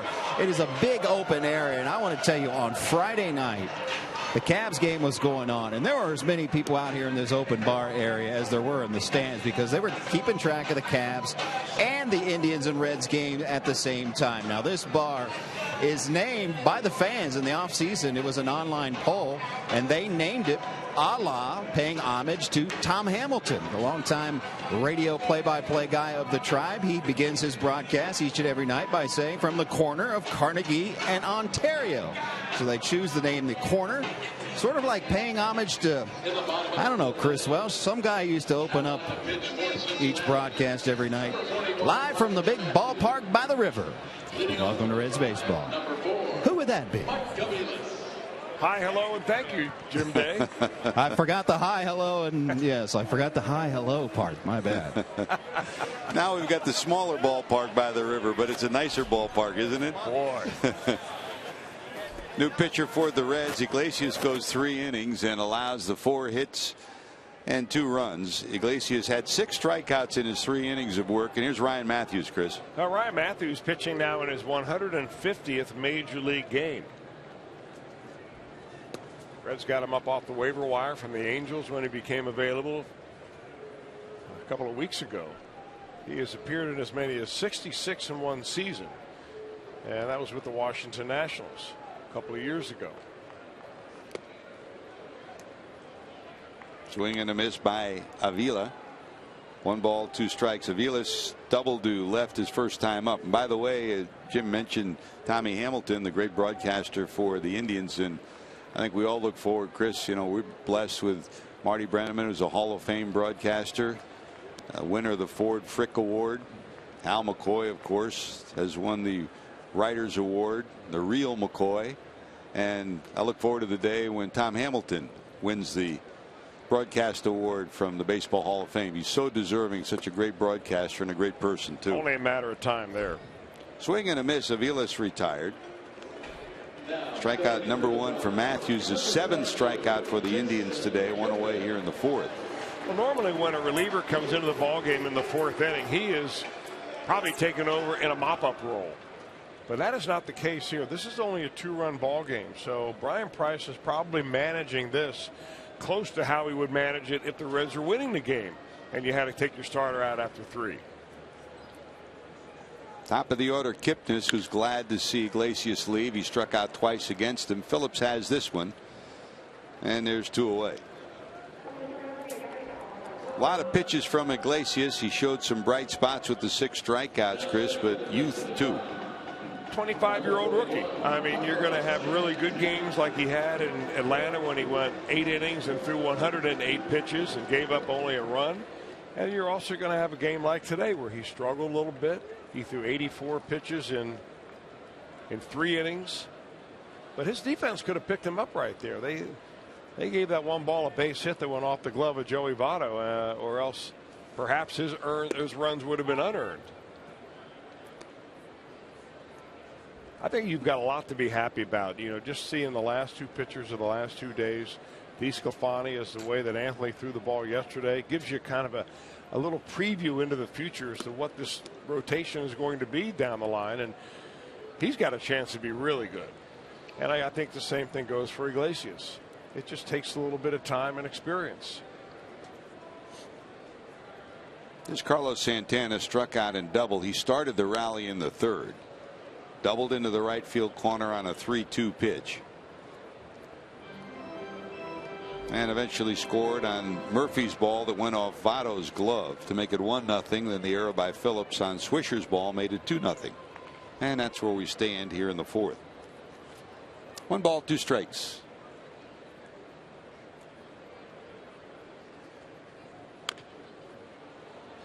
Dribble to the right side, but it'll go foul. Santana this weekend just getting out of a major slump. I mean, he had not had a hit since they had hosted the St. Louis Cardinals on the 12th of May.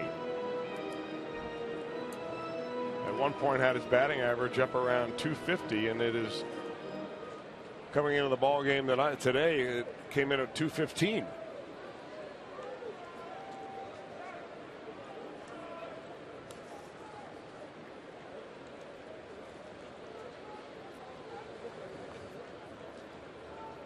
One and two. Did he go? Reds overshifted to the right side of the infield with Negron 15 feet past the second base bag now. Hard to get that called as a strike if your catcher's setting up way outside and you throw it inside. Votto has it. Will flip to Matthews, and that'll do it. It's a quiet 1-2-3 here in the fourth. Reds go to work in the fifth. Brennan Bosch will lead it off.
Sports Ohio being brought to you by Meyer. By your local Ford dealer. Ford, go further. And by Cincinnati Children's Hospital, ranking 3rd in the country on United States News and World Report's best children's hospitals. Great to have you with us here in the northern part of the state at Progressive Field. Used to be Jacobs Field, where at one time they had 455 straight sellouts. They celebrate baseball, and today we celebrate too. It was Trevor Bauer, who turned 24 back in January. We celebrate a 92nd birthday today, and that is Charlie Hunterman, Brian Hunterman's dad, 92, out of Fort Thomas, Kentucky. I've been lucky, Chris, over the years, 24 years we've been doing this. I think more often than not, I'm able to do a game on Charlie's birthday. Charlie, yeah. Thanks for rooting for the Reds, and happy birthday, man.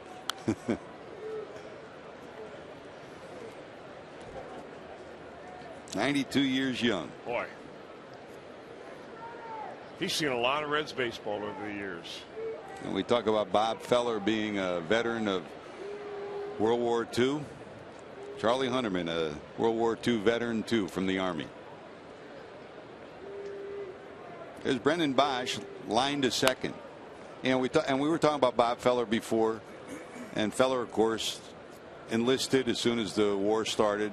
I mean, his numbers could have been even more spectacular than they were. And he was a pilot. And he flew his own plane. Here's the 1-2. Off the end of the bat. Kipnis has it. Bosch retired. There's one away.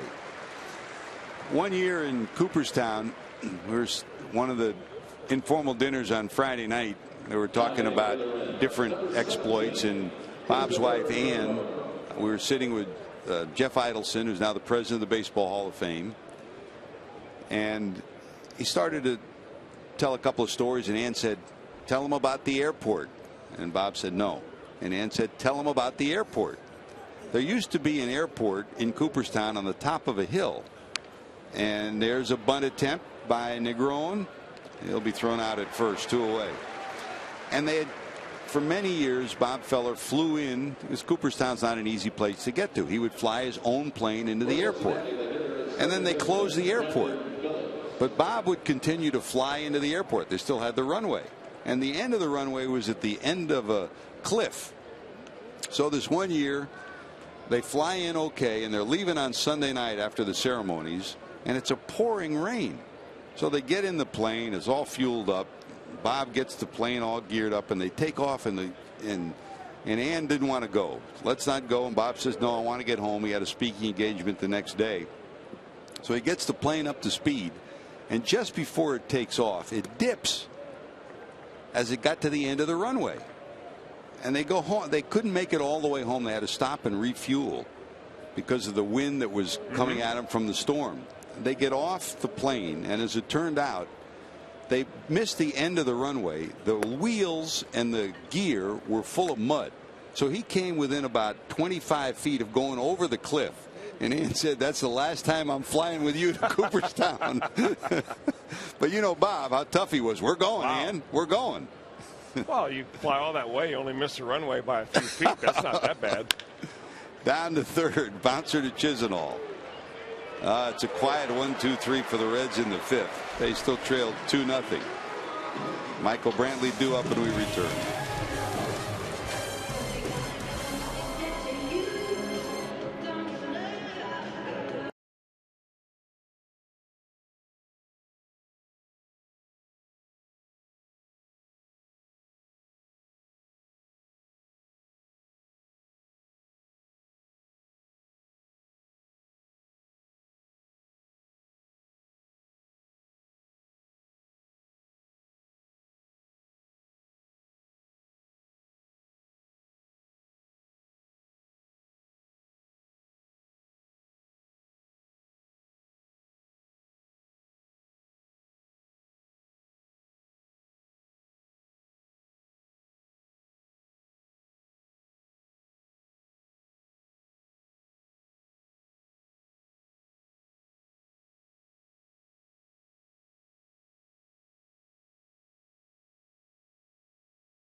The Indians changed things around. We talked about the great pitching they've gotten from their starting pitching, and how about these guys? A good month at the plate, you bet. Kipnis, Brantley have told the story of the Indians this month. Well, that's why the things are looking up for the Indians. We talked earlier about how their starting pitching has turned things around. Also, the top of that lineup right there with Kipnis and Brantley.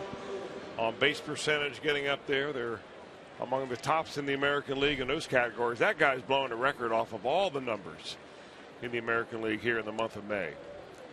Reds have kept him quiet 0 for 3 today for Kipnis, but 5 hits in the series. Here's Brantley. Michael walked and popped out 0 for 1. 19 runs batted in this month of May.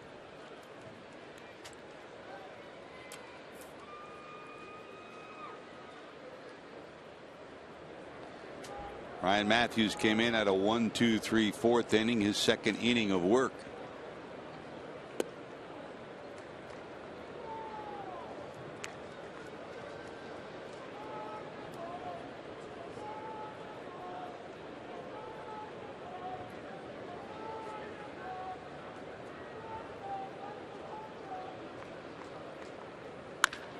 Ripped into right, a base hit. If it gets past Bruce, it's 2, and it is. Now Brantley gets the 2-bagger.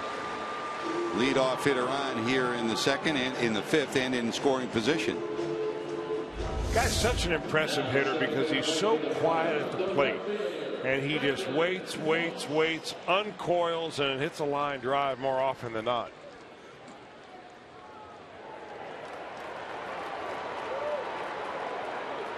I'll tell you, all these left-handers in this Indians lineup, they can wear you out unless you have some left-handers in your bullpen.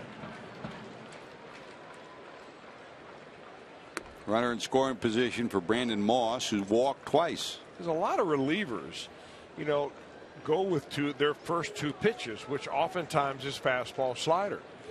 But when you're facing a bunch of left-handers like Ryan Matthews got coming up, you've got to rely on that third pitch, which is going to be your changeup. There are a lot of impressive things that DeSclafani did yesterday, Chris, and one of them was using that changeup more. Well, he did. Second time through the order. Didn't use it at all early on, but as he got deeper into the game, he used it more and more, and that's the pitch that's really going to make him some money down the road. Excellent arm action, good sinking action on the pitch. Just a real impressive day. 2 balls, no strikes to Moss. Hop back and out of play.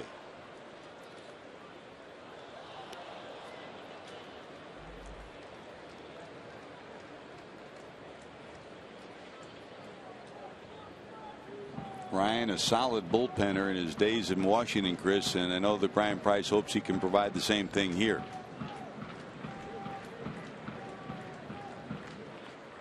2-1.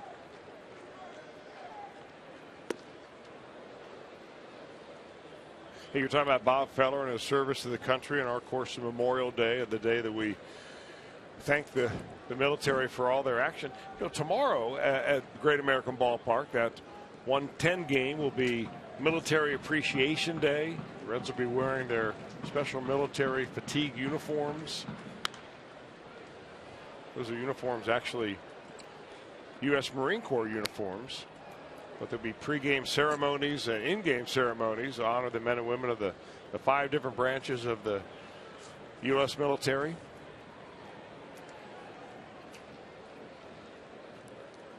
Still tickets available. Hope you can come and join the Reds and celebrate Memorial Day against the Colorado Rockies at Great American. Sky high pop up in the infield. Frazier calling. Got it. 1 away. And don't forget, following each and every Reds game here on Fox Sports Ohio, make sure to stick around for Reds Live, brought to you by Performance Kings Honda, for all you need to know about every game and everything from the locker room before anybody else. A complete recap of the game, and as usual, after today's encounter is concluded, Kent Dreamweaver and the crew back in the brand spanking new studio in Cincinnati. Jeff Pecoro, Brian Giesenslaw will be filling you in on what's going on. There's a bouncer down to short. They'll take the out at first. 2 away. You know, the out before that, the pop up by Brandon Moss, just another unproductive out. I know Terry Francona is keeping a list of those. All managers have that little notebook they write notes in from time to time, but you got a leadoff double, just like the Indians got in the 3rd inning. This time it was by Michael Brantley. Brantley had the bad out in the 3rd inning. They couldn't get the run over. He eventually scored anyway with all the things that were going on. But, you know, when you don't get that runner over, that ground ball right there to Chris Negron scores a run. So the Reds now have the advantage of being able to get out of this inning just by being able to retire Nick Swisher. Now, the Reds have struggled big time as the Reds defensively put 3 on the right side of the infield. The Reds have struggled with runners in scoring position all year, and this series is no different. But the Indians today are only 1 for 9 with runners in scoring position as well. Well, the runners in scoring position batting average is one thing, but I don't think the Reds have had that many opportunities. That's where the big problem lies. I mean, if you only have a short number of opportunities of at-bats with runners in scoring position and you don't come through, you think, well, that's your main problem. I think the main problem is they're not putting enough guys in scoring position. And when they get them there, they're not cashing in either. Ball and a strike. Get over there. Votto flips to Matthews, and that'll do it. They'll strand the runner. The Indians have stranded 7 through 5. Reds need some runs. Schumacher leads it off, and we return.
and 3 of your friends. Upload 2 photos to foxsports.com/fantastic all-star now through June the 3rd.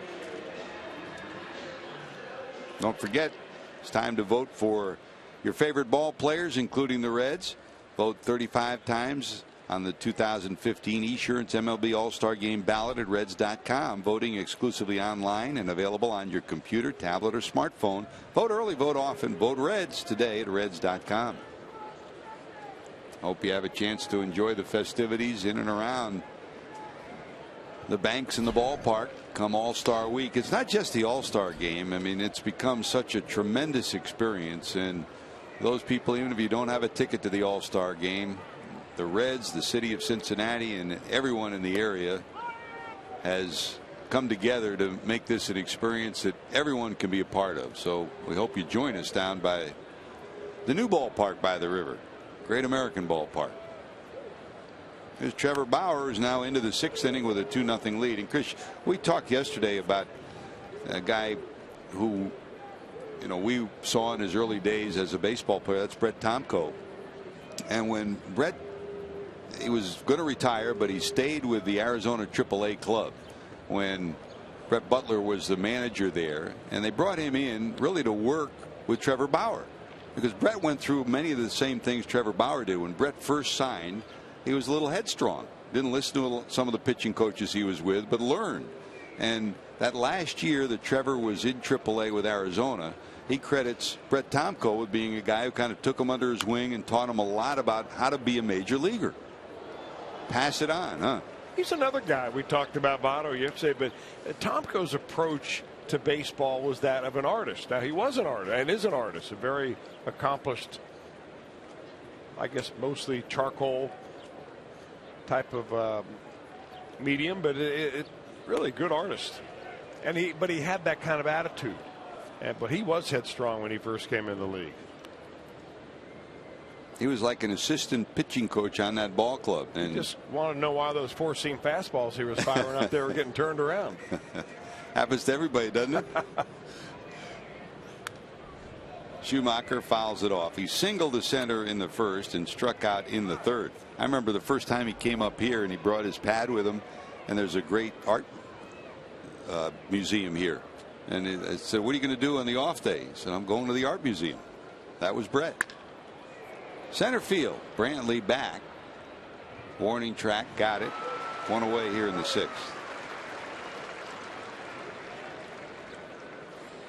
Well, tomorrow, Military Appreciation Day at the ballpark. A 1:10 game. Tickets to that game available. Tuesday, one of my favorite nights at the ballpark, George.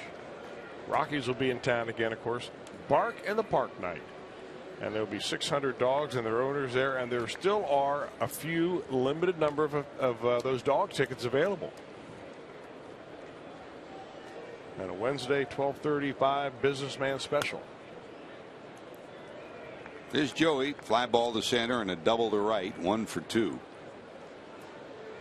And also Tuesday is your bow tie Tuesday. We should have had the bow ties today to try to get off this losing streak. I was thinking about that. You know, I was just to bring the power of the bow tie out. I want you to do it for Memorial Day. Maybe that'll get them off the schneid. I can do that. In fact, I have to look and see if I have a patriotic looking bow tie. That could do it. 2 balls, no strikes to Votto.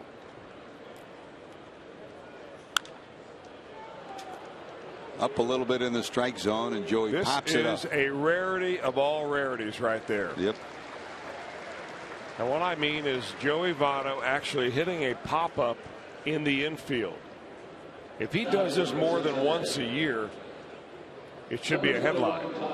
I mean, he went for a while there, and I'd have to refer to Joe Luckup to look this up for us. But, I mean, I think he went 2 years at one point without hitting a pop-up in the infield. He went over a year. Joel was on top of that, too. Mr. Lucky was there. It's a remarkable stat because. Look out. Ooh. They tossed the ball to Bauer, who looked down, and it zipped right past his head. I've always heard referred to, not always, but I have heard in the past referred lazy fly balls to center field and pop-ups in the infield are the equivalent of one-pitch strikeouts.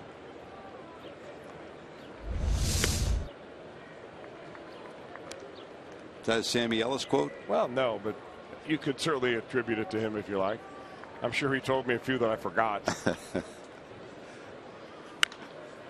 Big swing and a fly ball left, but foul and into the seats down the left field line. Frazier, 1 for 2, single to center, stretched his hitting streak to 6 straight.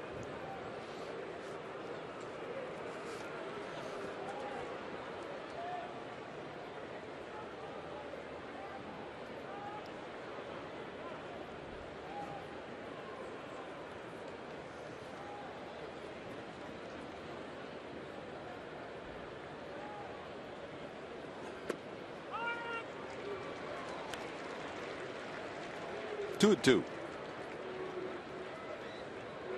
The Reds stranded 4 through the first 3 and couldn't score, and it's been quiet ever since.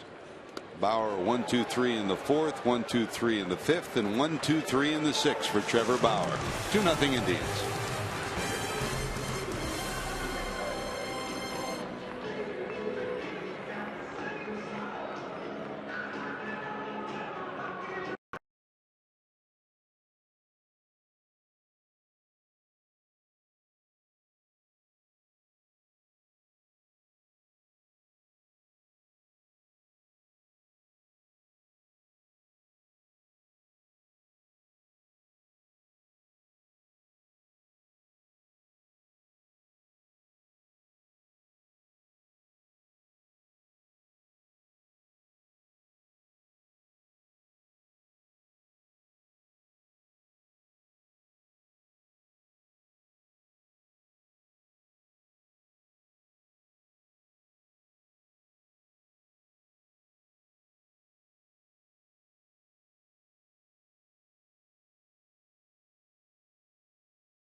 Feature you'll see tomorrow on a very special Reds Live pregame edition, Memorial Day edition, which you will see the story of Stephen Reich. And Stephen Reich has some ties here, as you heard, grew up in the Connecticut area, but born here in the Cleveland area.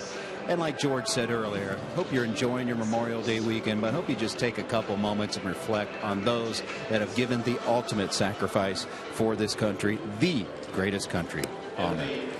And JD, you know, as we look back on it over all these Memorial Days and these 4th of Julys, I mean, you've done some wonderful, tremendous interviews with, you mentioned it earlier, moms and dads who've watched their kids make their major league debuts and different fans. But probably the most poignant moments for you, I'm sure, have come on Memorial Day and 4th of July when you've interviewed veterans at Great American Ballpark. Tremendous. The ones, particularly the World War II veterans who are still amongst us over the past several years, to interview them. I've said this phrase, and I hope I'm not wearing it out, but we overuse the term heroes in sports television, and then you meet someone like that, and it really reminds you truly what that word means. Tom Brokaw called it our greatest generation, and boy, he hit the nail on the head, didn't he? Thank you. Thank you. New pitcher for the Reds. Iglesias started 3 innings, 4 hits, 2 runs, 84 pitches. Ryan Matthews 2 innings and a hit. And here's J.J. Hoover on for the 19th time, Chris. Pretty nice job by Matthews. Couple of innings out there and no runs in. So J.J. Hoover's got to pick it up really where Matthews left off, because this again is just a 2-run ball game. It seems like the lead is bigger than that because the Reds have really not built any offensive momentum at all. but you can nary afford to give anything more to the Indians with the way the Reds offense is going. 1-2.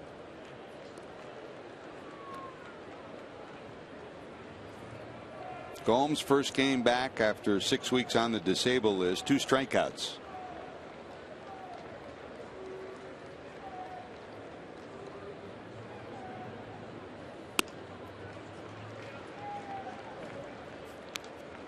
Full count to the Indians catcher.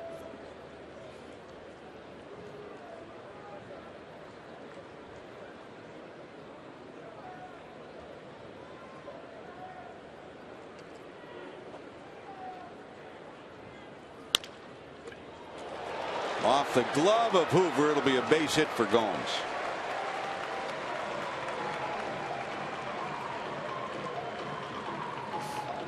Game of inches, and those inches have not been in the Reds' favor so far today. Any balls that are hit back through the pitching box, right there, even as simple as that play looked from the comfort of your living room couch, is going to be marked down as a base hit.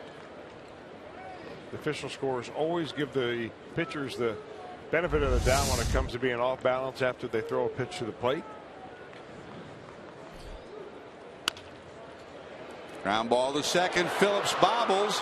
He'll get it out at first, but again, for the 3rd time today, the Reds at a potential double play ball backfires, and instead of 2 away, there's going to be a runner on second, 1 out, and let's see, Terry Francona's looking into the dugout. He may challenge this. Take another look. Well, they've asked their runners or their fielders if they really think they got to play bad to go ahead and react on it right there. It looks like that last stride by Chisenhall was just not enough to get him there before the ball went into the glove of Otto. So no review. Runner on second. Should have been a double play, no doubt. 1 out, 1 on, and here's the shortstop, Mike Aviles. And they've now scored that an error on Hoover. Huh.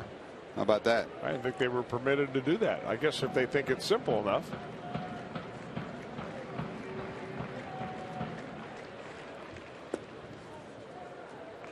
Been a while since we've seen that. Well, Gomes is at second base, and he's a catcher, of course, but there's nobody coming close to holding him on. And I'm quite surprised, actually, that he's not even trying to take a bigger lead than he is. He's only about half off the base as far as Brandon Phillips is close to second. So Hoover's not paying any attention to him at all. And so if the Indians were ever inclined for one of those surprise stolen bases, this would be it. I mean, nobody out there close. 2 balls, 1 strike. Paul Schreiber barking out a strike 2 call, and it's 2-2 to Mike Aviles. And this is the kind of baseball, George, when you see this, you see a team given an opportunity to steal a base and yet they don't do it. You know, I don't know if they're aware of it. I mean, can you imagine giving a guy like Joe Morgan that much room out there? Yep. Or even bench, or Todd Frazier.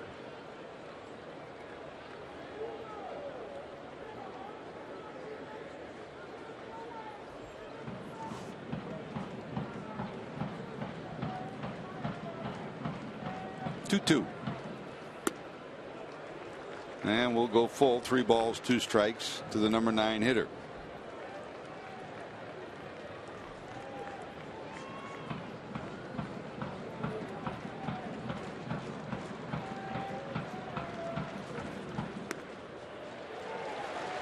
That misses, and there's a walk issued by Hoover. So 2 on, 1 out, and here comes Kipnis 0 for 3 today. A 3-2 curveball to the number 9 man in the order, so that you can bring up Jason Kipnis with a couple of runners on.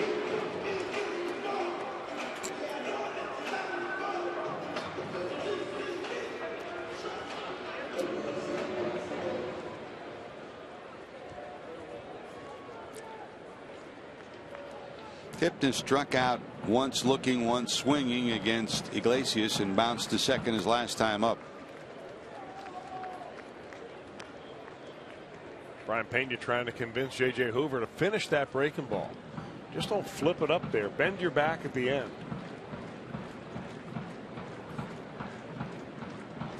Two on, one out.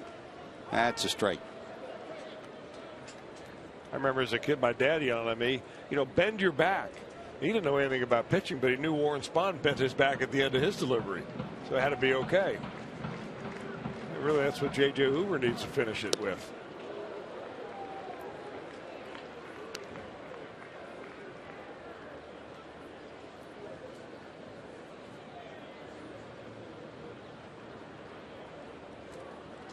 Two and one.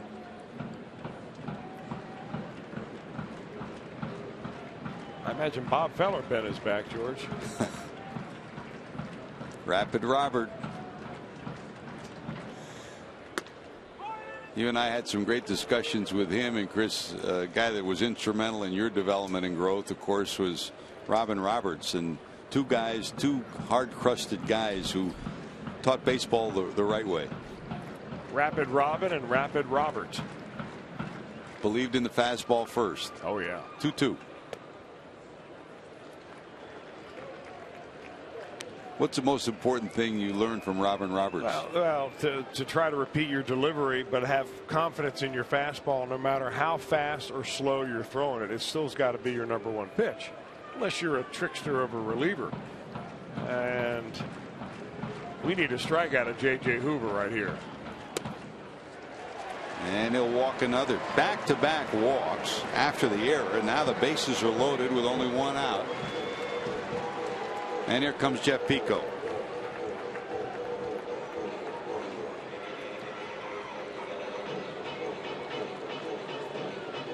And Hoover's been pretty much on the money since the second week of April, but out of sorts here today.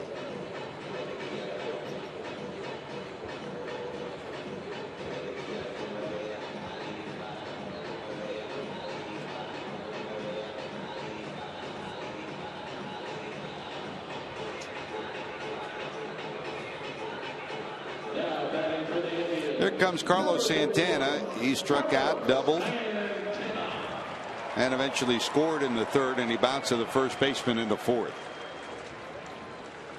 Well, if you're Santana, you're thinking after you just saw J.J. Hoover walk back-to-back batters, you're thinking he's coming right down Broadway with the first one. And boy, did he let it rip. Did he unload or what? And again, trust your fastball, right? Strike one to Santana.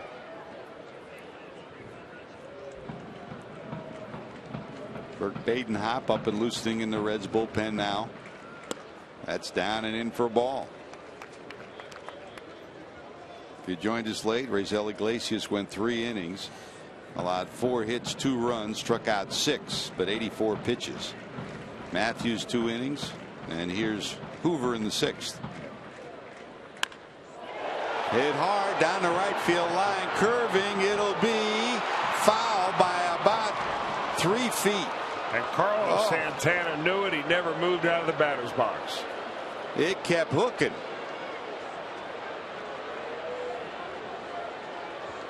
Whew. Depending on who you are,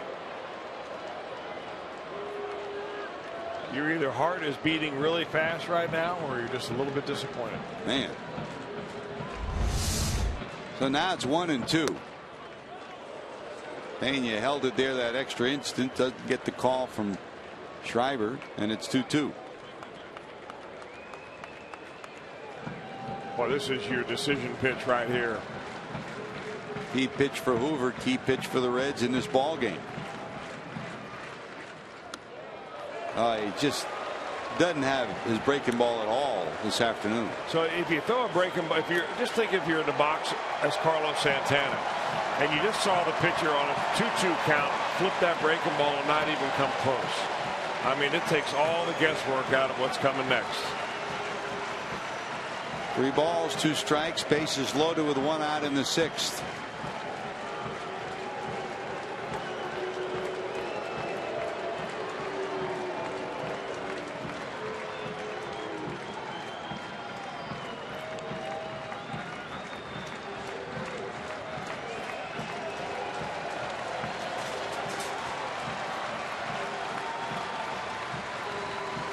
From the stretch is Hoover. Popped him up. In the infield.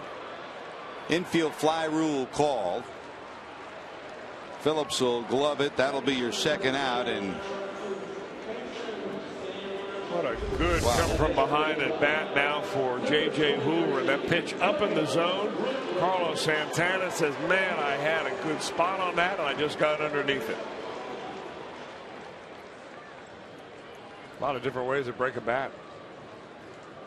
Let's see if Hoover can wriggle out of this jam against Brantley now. Brantley walked, popped up, and doubled in the fifth. He's been their best run producer in May. 19 runs batted in the month of May from Michael Brantley.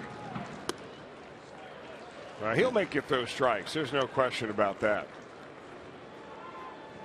And Hoover, when he's missing, for the most part, missing high and away. We saw this a lot last year with JJ. And it really comes from flying open with his front shoulder. That left shoulder is flying wide open. And he seems to be stepping a little bit open too, a little bit more towards the first base dugout than right on line. Brian Pena doing everything he can to be coach and cheerleader here. Behind again, 2 balls, no strikes to the leading hitter on this Indians team.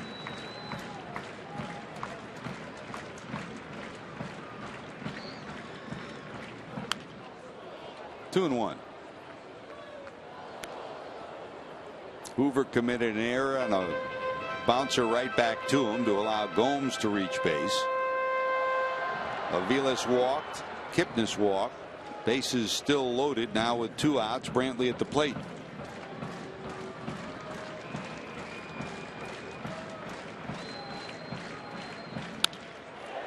Votto got it. Can Hoover get to the bag? It's past him. The run will score. A second run comes home, and it's 4-0 Indians.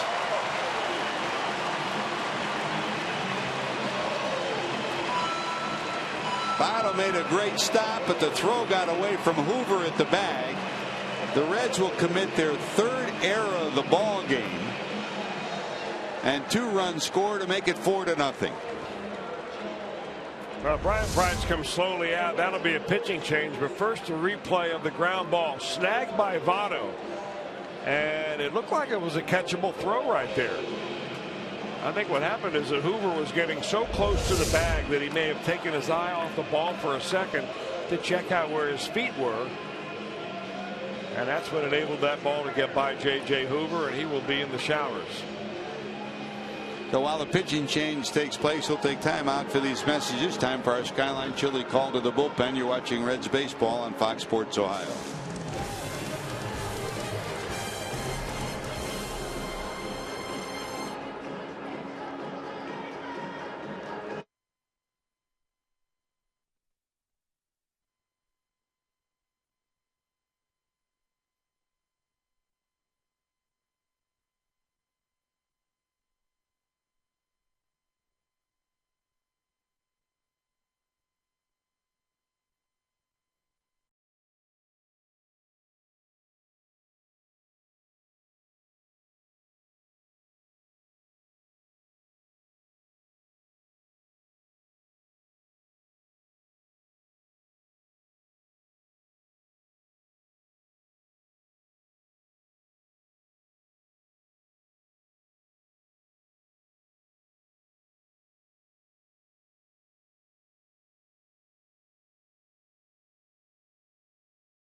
Thirds of an inning, charged with an error on the first batter of the inning, and then after 2 walks, bases were loaded, and they're going to charge Joey Votto with the error here. But really, Chris, I mean, the throw by Votto is just about over the bag. It looks like Hoover's looking down as he gets to the bag. Well, we'll let you be the judge at home. There's Votto, makes a nice backhanded grab. Where's the throw? I guess in the eyes of the official score, Chad Brodsky, that the throw was too low. But watch this angle. I mean, just slightly below the belt.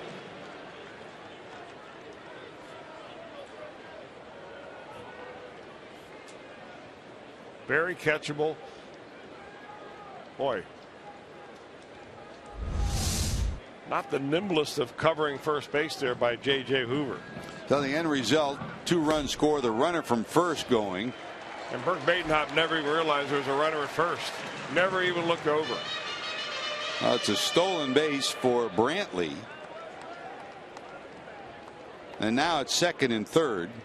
Well, we've seen some Man. really rotten fundamentals here.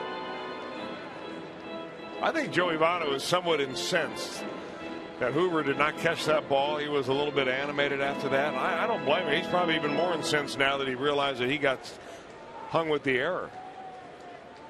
In all fairness, Hoover should have picked up 2 errors in that inning. So now it's second and should third. have been sitting down 10 minutes ago. Moss, 2 walks and a pop-up. Or the team that was the best defensive team in the National League last year, today the errors have mounted. And the misplays have mounted.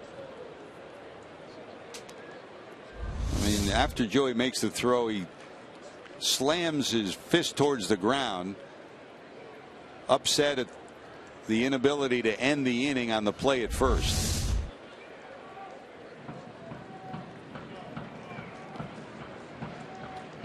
No balls, 2 strikes. That's down and in to Moss. I mean, there are the errors that show up on the scorecard, 3 of those, but there are 2 other balls that could have been double play balls that weren't, to get the Reds out of innings. I mean, right now this could be a scoreless game. Not often that the Reds have exhibited that kind of defensive effort. I mean, the fact that it's only 4-0 is a miracle. Mm-hmm. A small miracle, but still a miracle.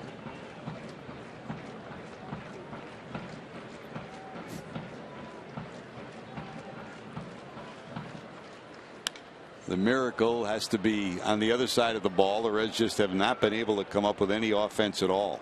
I mean, they're still within striking distance, even with all the miscues and misplays. Absolutely they are. And if they hold them right here and don't give up any more runs, that needs to be the theme. I mean, this wouldn't be a bad time to get everybody in the dugout together and kind of, you know, do the old American Legion cheer. You know, you get a high school team together or a youth team together, get everybody together, and you know, let's pour it on right here.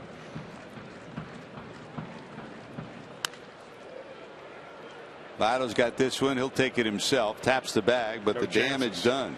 Couple of errors and a couple of walks. End result 4-0. The lead belongs to the Indians.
defensive coach, talking to the man who really Benavidez mentored Votto all through his years in the minor leagues. Which is one reason why he's here on this major league coaching staff right now. Frustrating inning for the Reds. 2-run score. They trail at 4-0. And they got 3 innings to do some work. Joey just trying to blow off some steam. I mean, he's got to be as angry as anybody that this ball club is struggling the way they are. I mean, it's a tough spot to be when you're the marquee player on a team that's really scuffling. Meanwhile, Trevor Bauer dealing on a shutout through 6.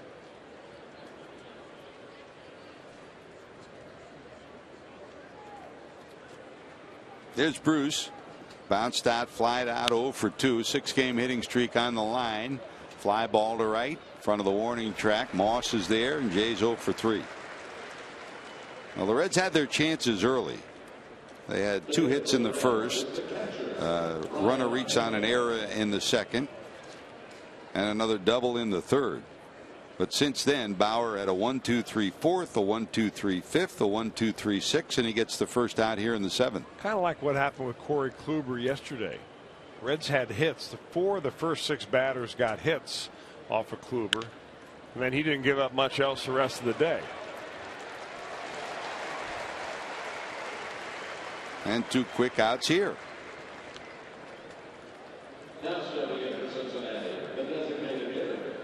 That's 12 in a row now retired by the Indians right-hander. And here comes the designated hitter Marlon Byrd, reached on an error and bounced out.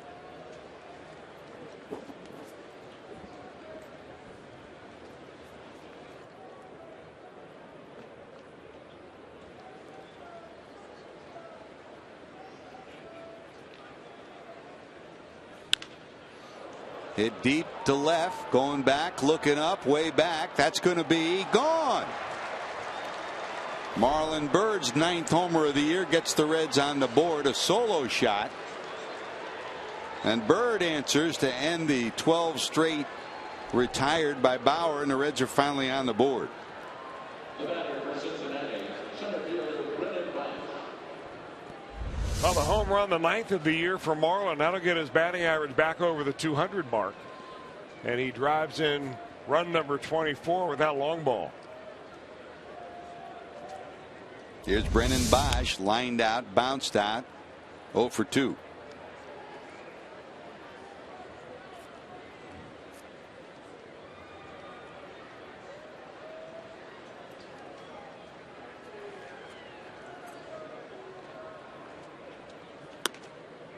That home run for Byrd, the first hit in the last 13 ABs, so he was due for having one fall in. He's hit the ball hard a couple of times, but nothing really to show for it in this series.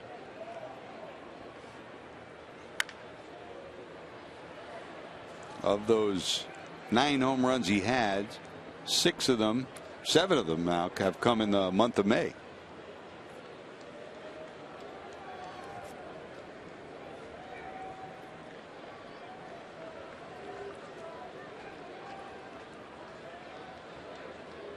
One ball, 2 strikes to Bosch.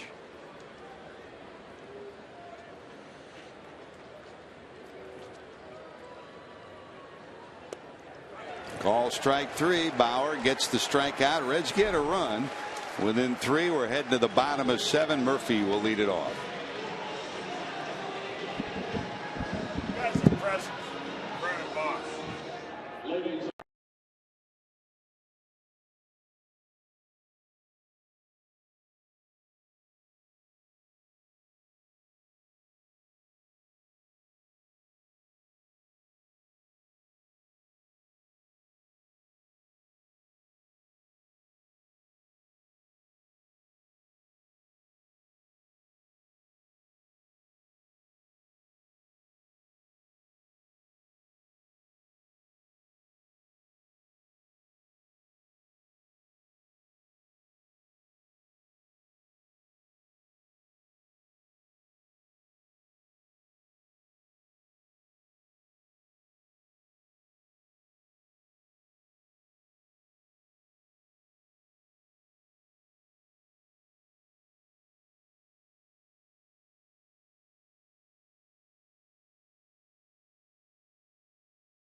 summary. Uncharacteristically, the Reds have committed 3 errors today, 2 of them resulting in runs. That error by Brandon Phillips in the early going made it 2-0 the Indians, and then the error charge to Joey Votto made it 4-0 in the 6th inning. And the Reds have finally gotten on the board on the home run from Marlon Byrd, his 9th of the season, and that's where we stand. 4-1. The Indians have the lead over the Reds. Your Honda game summary here in Game 3 of the 3-game set between the Reds and the Indians in the battle for the Ohio Cup. 4 runs, 5 hits, and an error. For the Reds, 1 run, 4 hits, and 3 errors. For the Reds today, if you joined us late, Raisel Iglesias went 3 innings, 4 hits, 2 runs, 6 strikeouts, but 84 pitches in 3 innings. Ryan Matthews, 2 innings and a hit. Hoover charged with an error and walked 2. Baden Hopp pitched the 3rd of an inning, and here's Jumbo, Chris. Jumbo, pitcher number 5 of the afternoon. Here you are only in the 7th inning. So Brian Price has emptied his bullpen, or nearly so, trying to get the Reds just to this point in the ball game. There's David Murphy, a rifle shot to right. That's going to be past Bruce to the wall, and the Indians will have another double. Santana doubled in the 3rd inning. Brantley doubled in the 5th inning. And here's the 3rd double of the day. It goes to Murphy here to lead off the 7th. Well, 5 of 7 innings now. The Indians have led off with a runner to get going in the inning. Murphy, high leg kick, perfect timing, gets his foot down, stays back, and ropes a line drive.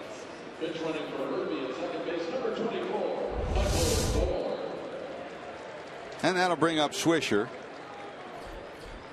Michael Bourne will come in and run for Murphy. The speedy Bourne, who scored the key run in yesterday's ball game,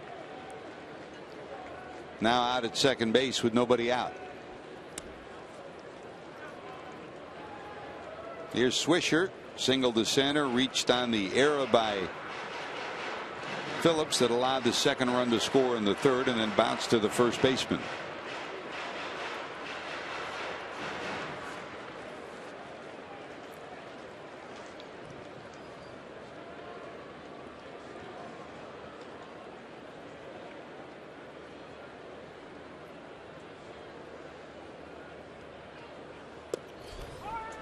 Kicks away from Pena, but Bourne holds his bag at second. 2-0.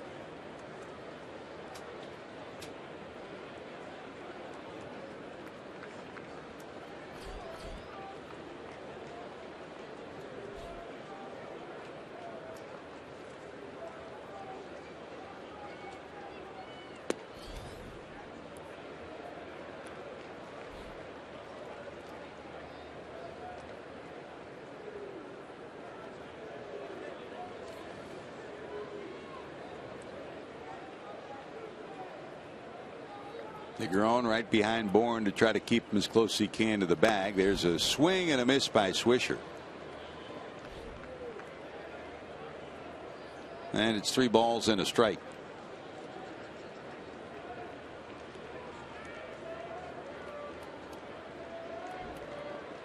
Reds head to the airport after today's ball game. Tomorrow it'll be Jason Marquis against Eddie Butler. Reds live at 12:30. Game will follow at 1.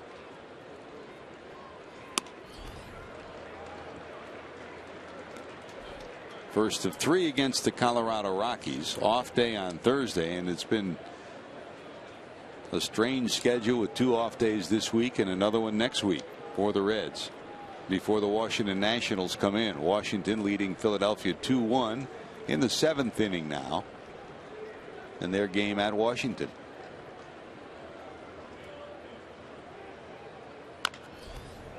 That's dribble to the right side, but foul. I mean, the Indians are still on the point in this ball game where Swisher's main job is to get that runner over to third. Of course, Jumbo Diaz with a heavy sinking fastball moves down and away from left-handers. Not always an easy ball to hook. But I mean, if you're Terry Francona, you've already seen 2 of these opportunities gone by the wayside where you lead off with a double and the next hitter is unable to move him over.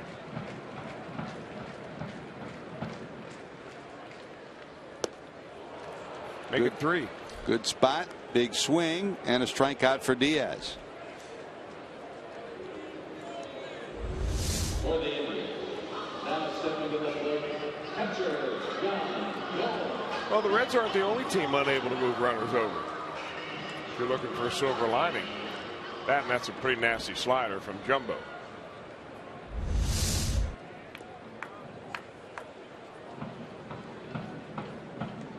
Here's Gomes. He struck out twice and hit a bouncer back to the pitcher Hoover that glanced off his glove, and Hoover was charged with an error that started the 6th inning rally.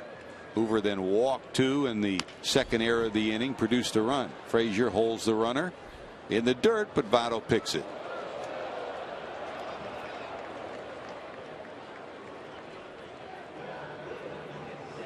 Hey, be part of the Major League Baseball All-Star action this summer in Cincinnati by visiting T-Mobile All-Star Fan Fest, the world's largest interactive baseball theme park at the Duke Energy Convention Center, July the 10th through the 14th. Purchase your tickets now at allstargame.com. And it is remarkable what the All-Star experience has become. Not just the game, or not just the home run derby. It's a full week of activity, and we hope you join us in the Queen City for it. 2 away, and here's Chisenhall. So after the leadoff double, Jumbo trying to wriggle out of this 7th inning jam. That's a strike right down the middle. Chisenhall struck out, flied out, and bounced out.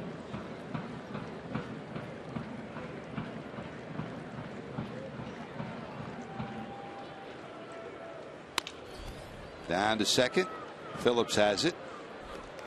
And that'll do it. Leadoff double, but no harm. Reds running out of outs. They got 6 left to do some work. Negron will lead it off, and we return.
I'm Jim Day. Time now for our Miller Time moment, brought to you by Miller Lite. On this date in Reds history, May 24th, 1935.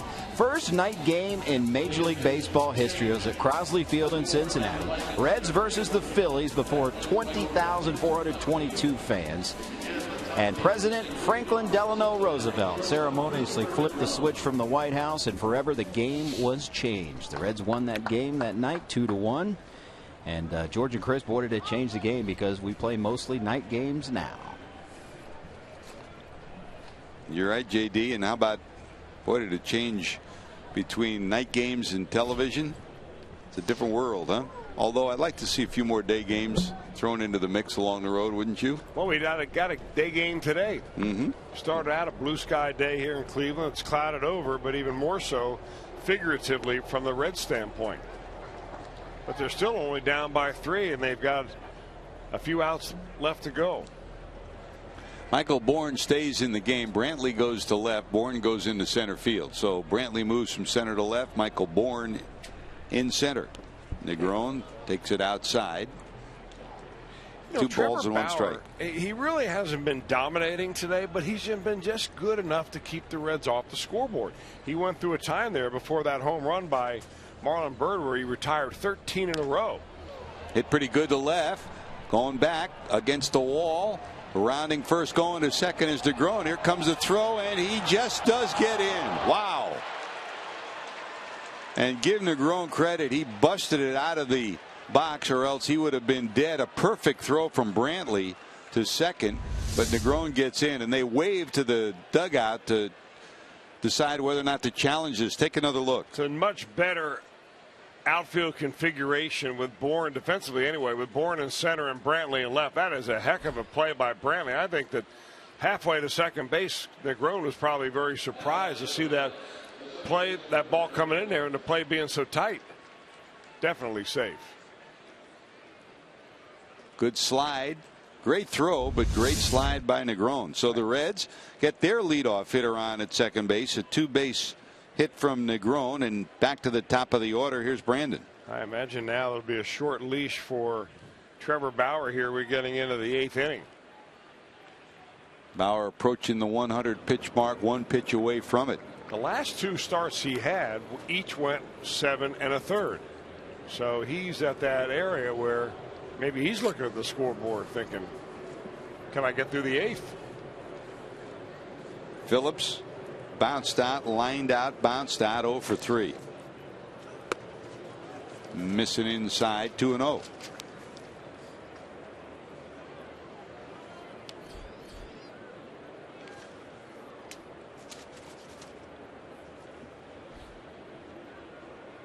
He's been right about the 100 pitch mark in most of his starts. The most number of pitches he's thrown at a start is 112. Breaking ball drops in for a strike. Pretty good pitch on a 2-0 count. Really impressive though, at 24 years of age, making his 43rd major league start. He was a Golden Spikes winner back in the day as a Bruin from UCLA. 2011 is when he went in the draft, and I think the year he won the Golden Spikes Award. Towards the hole. Chisenhall has it. They'll get an out at first. Negron will go to third. So 1 away, runner at third. That Golden Spike's interesting this year, especially because, and George, you know all about it because you're on the committee of USA Baseball, but there are 2 semifinalists with Cincinnati connections. Ian Happ, who was the player of the year in the American Athletic Conference for the University of Cincinnati, a junior. He's one of the semifinalists. And so is Andrew Benintendi, who was a sophomore down at Arkansas from Madera High School. He was a player of the year in the SEC Conference. So those 2 guys are right now in the mix to perhaps be chosen as a winner of the Golden Spikes Award. First list published this week. They'll be voting this coming week, and then after next Friday they'll narrow it down to the semifinalists. Bauer to the stretch. Here's Schumacher. Reds trying to get closer with a run in. The Golden Spikes Award will be awarded in Los Angeles in June at the Dato Foundation banquet, a combined effort by the Dato Foundation and USA Baseball. From the stretch is Bauer. I mean, George, let's settle it right here. I mean, you're a big wig at Baseball USA. I mean, how can you not give a vote to either Ian Happ or Andrew Benintendi? Benintendi hit .415, had 17 home runs for Arkansas in the SEC. Ian Happ, he was everything the Bearcats needed all year long. 14 home runs, .366 batting average. I mean, it boils down to those 2, right? This may be the most wide open vote in the last 10 years. Seriously, it is completely wide open, and fans get a vote too. You can vote online under the new compilations, just like the All-Star ballot. Fans get their own vote for the Golden Spikes as well. Right. You can log on, I think, to any of those schools' websites or USA Baseball. Or USA Baseball. Schumacher trying to keep the Reds alive. 2 balls, 2 strikes. Bauer to the stretch. Got him. Boy, that's a good pitch right there. That was the same spot that Jumbo Diaz went to get a strikeout out of Nick Swisher with a man at second base, and just trying to put the ball in play right here. would bring you a run in, get you one closer. He chases the pitch down in the dirt, and that will be all for Trevor Bauer. Trevor Bauer's day is done as he crosses the 100-pitch limit, and he gets a nice round of applause here at home. Bauer will exit with a 4-1 lead, and while the pitching change takes place, he'll take time out for these messages. You're watching Reds baseball on Fox Sports Ohio.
May not be reproduced or retransmitted in any form, and the accounts and descriptions of this game may not be disseminated without the express written consent of the Cincinnati Reds.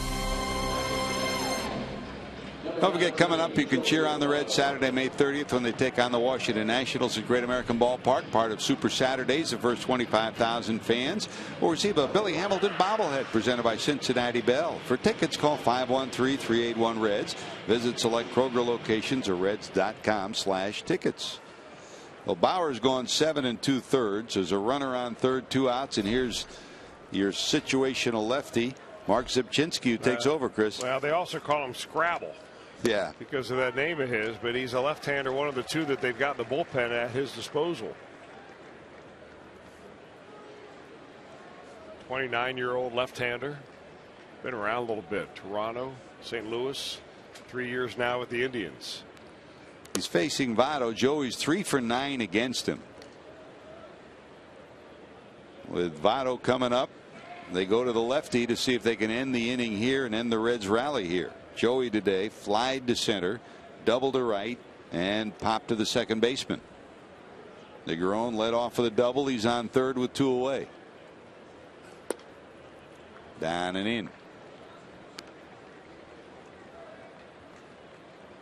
Zipchinski is truly one of those situational lefties. I mean, he's got, this is now his 21st appearance, and he's only pitched 10 innings. But those are 10 innings against the toughest lefties on the opposing team. That's a grounder down to second. And this lefty gets the Reds lefty. So the Reds will strand a runner in the 8th, still trailing 4-1.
Sports Ohio with all the info you need for every broadcast. Reds Live presented by Ray St. Clair Roofing.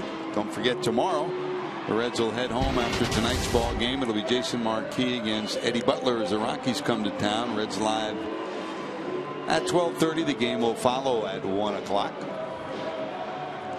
Great to have you with us for the final of this 3-game set. The Indians will come back to return the favor, 3 games in Cincinnati. And as usual, our crew trying to bring you the view of always an interesting trip to the northern part of the state, where you hope that you see Aroldis Chapman in the 9th trying to nail down a victory, but it hadn't been that way in this series, Chris. So Chapman's going to get to work here in the 8th. It's actually been a while for that, George. It's been a week since he's been on the mound. He last pitched against the Giants last Sunday. Last time he had a save situation, you've got to go back further, 10 days in fact, when he nailed down a save in that one win the Reds had against the Giants in their trip through town.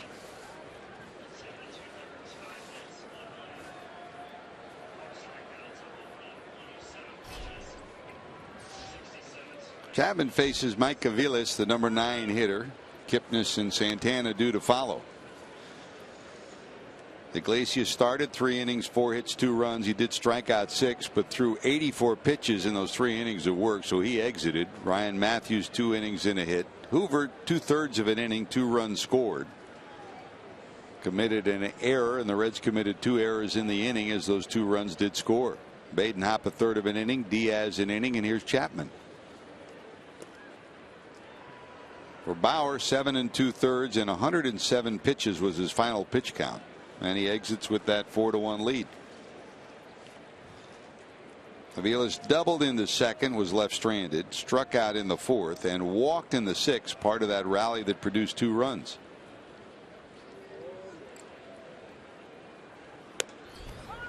On the corner for a strike. 1-2.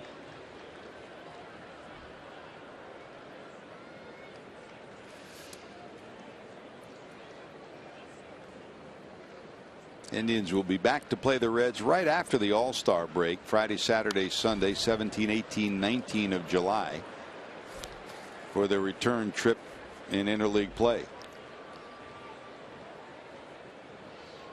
And the history of these 2 teams, Chris, Brian Price knows it, Terry Francona knows it. The Indians have won most of the time up here, and the Reds have won most of the time in Cincinnati.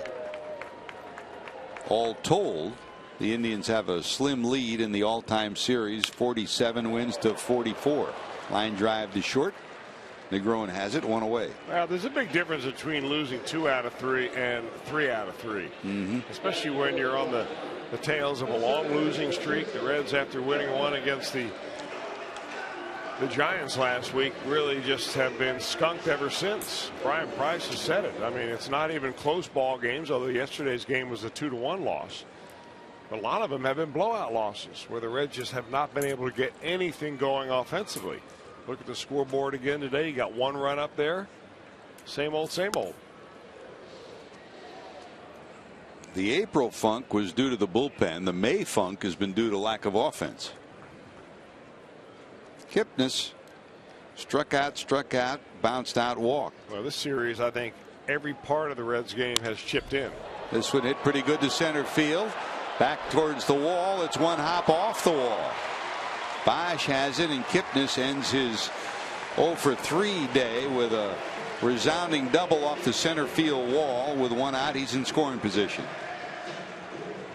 Now that's an unusual day, you have to admit. Jason Kipnis, the hottest guy on the planet coming into today. He strikes out twice. His first couple of times against Raisel Iglesias. Then he gets a ground ball, a walk, looking for a base hit, and he's got to face Aroldis Chapman as a left-hander, and he delivers a double. Go figure. As Joe Garagiola said, baseball's a funny game, huh? Is he the guy that said that? Yeah, that's his book. He wrote the book. Well, he's right. It was a funny game when he broadcast. You're not kidding. Remember?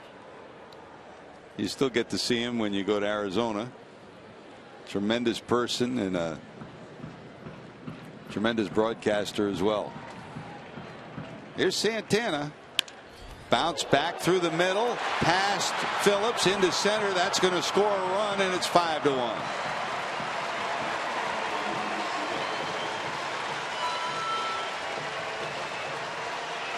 Doesn't happen often, Chris. Back-to-back hits against number 54. Well, it went right through the wickets. Coming through the middle was Carlos Santana with a sharp hit ground ball.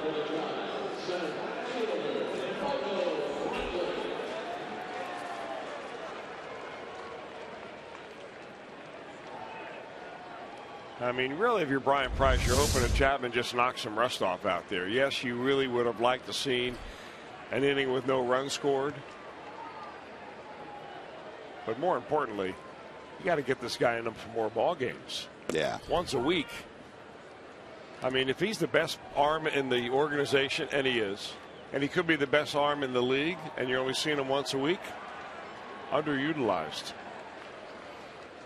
Hadn't given up a run since last year before the White Sox touched him with those 3 hits on the 10th of May. As he was tagged with a loss. And here on the 24th of May, he gives up back-to-back hits and a run in the first 2 batters he faces. That's a fly ball out. So Brantley is retired, and here comes Moss. I mean, over the years, it's been a similar story when you come here, Chris, to play the Indians and you look at your bullpen. You need 2 or 3 lefties because they're going to stack the lineup. They've always had a lot of left-handed hitters and some power hitters. And the same story here with Iglesias starting. The lineup as it was yesterday loaded with left-handed bats.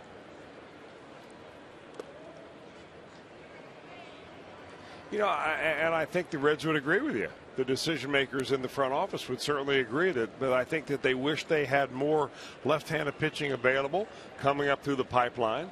I think they would wish in a real perfect world that they'd have a left-hander in the rotation. They're just a little bit scarce. 2 balls, no strikes to Moss. Brandon walked twice, popped up, grounded out, 0 for 2 officially.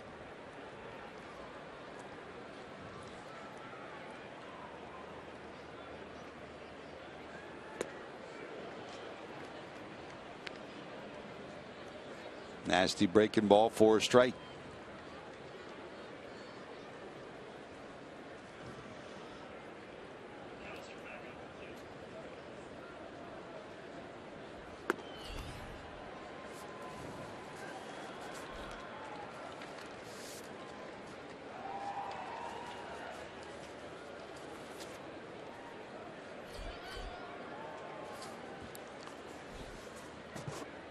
Zach McAllister up and loosening in the bullpen for the Indians, and that's ball 4. 2 hits and a walk allowed by Chapman here in the 8th. So Moss gets his 3rd free pass of the afternoon, and here comes Michael Bourne, who came in to run for Murphy. Bourne's first at bat.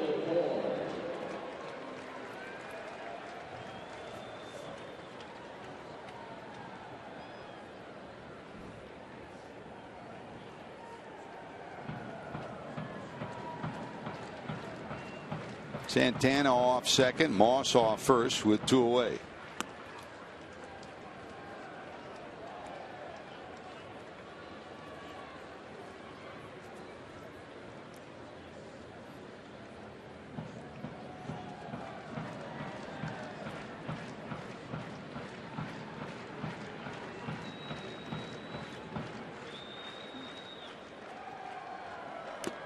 Look out. Wow, that's a Dave Winfield toss, huh? Over the dugout into the first row. Looks like everybody's okay, though.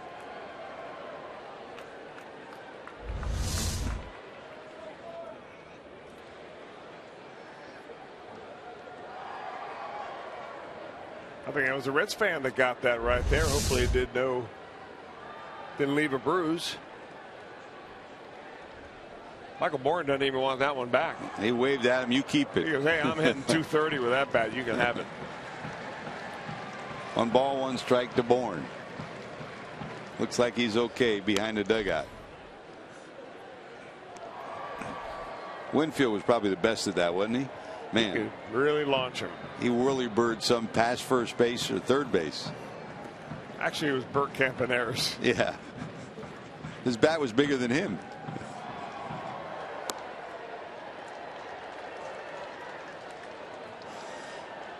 Three balls and a strike.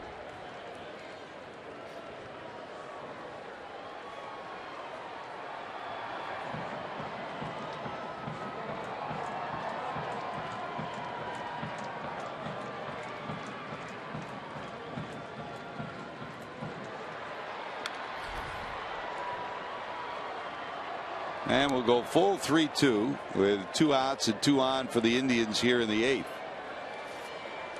Last roundup time for the Reds as you look to the 9th. Frazier, Bruce, and Pena due up.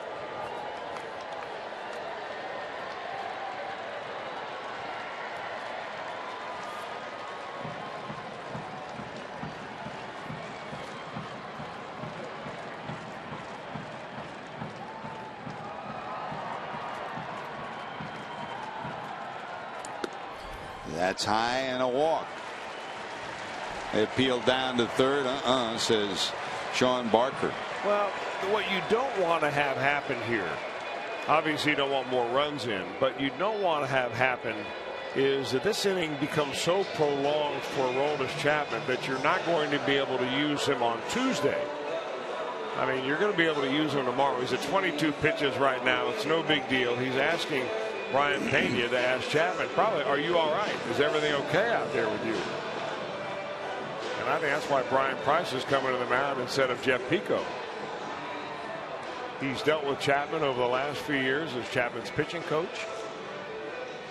And maybe he thinks a familiar voice is what Aroldis needs to get back on track.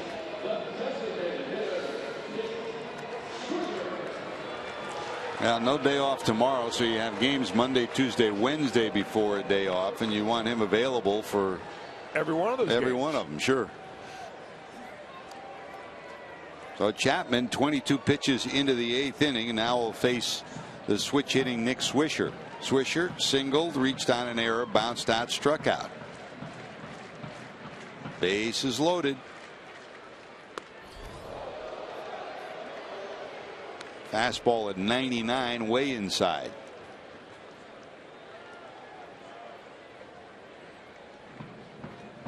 Now you can see the words from Pena as he relayed the question to Chapman, and he looked back at Brian Price. He says he's okay, and that's high, 2 balls.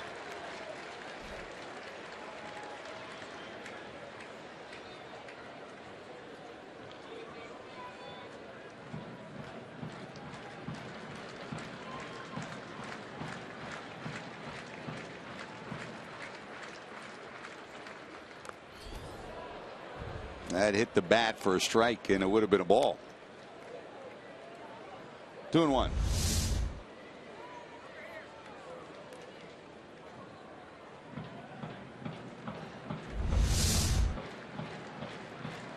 And quickly the Reds start to get Tony Cingrani up and loosening in the bullpen. This one looped to right. Here comes Bruce, and he got it. Great play by Jay Bruce that saved at least 2. And take a look at Jay Bruce. Can he keep the Reds in this game? Great catch by the Reds right fielder. And the Reds rally. We're back to the 9th.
Chris, our Cholula hot sauce moment of the day.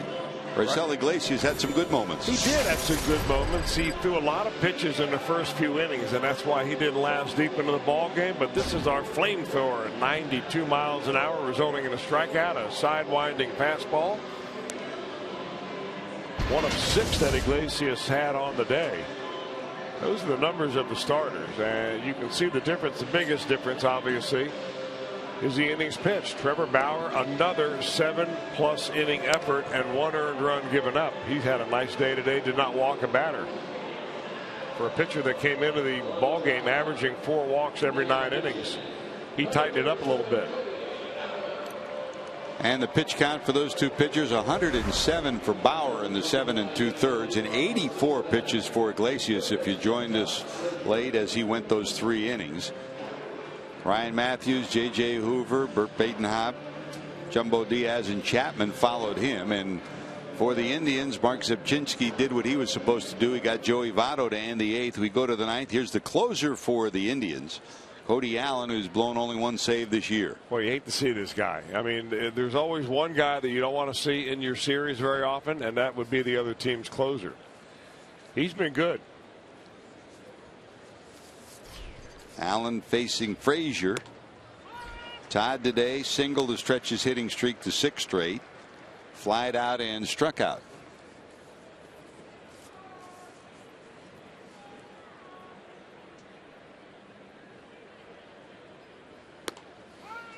This bullpen for the Indians has been pretty solid with Cody Allen at the end of it. The bullpen coach for the Indians, our old friend Jason Beret, was with the Reds for a couple of years back in the late 90s, an 11-year major leaguer, and for many years worked in the front office and worked with the minor leaguers, and at one point never had designs on becoming a major league coach. But after really hurting almost all of these pitchers through the minor leagues, he thought this was the right time, and he's been able to communicate with these guys and get them to a level that has made them very competitive from a bullpen standpoint, and Allen's been one of the keys for him. I really think it helps to have a bullpen coach with that kind of depth of understanding.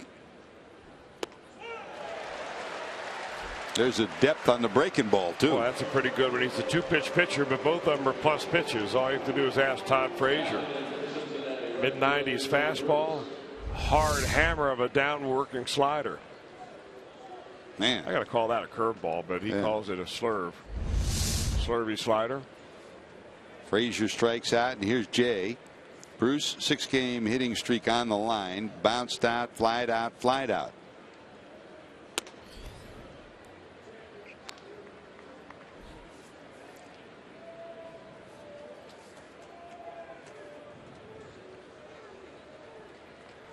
Pena on deck for the Reds.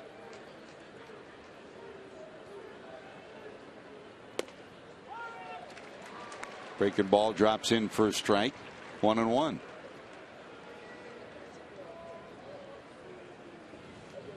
On the scoreboard, Washington leads Philadelphia 4-1. They're now in the 8th.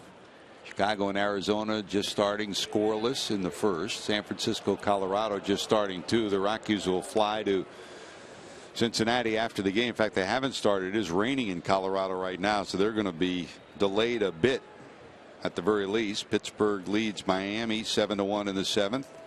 Atlanta leads Milwaukee 2-1 in the 7th as well. Dodgers and the Padres underway.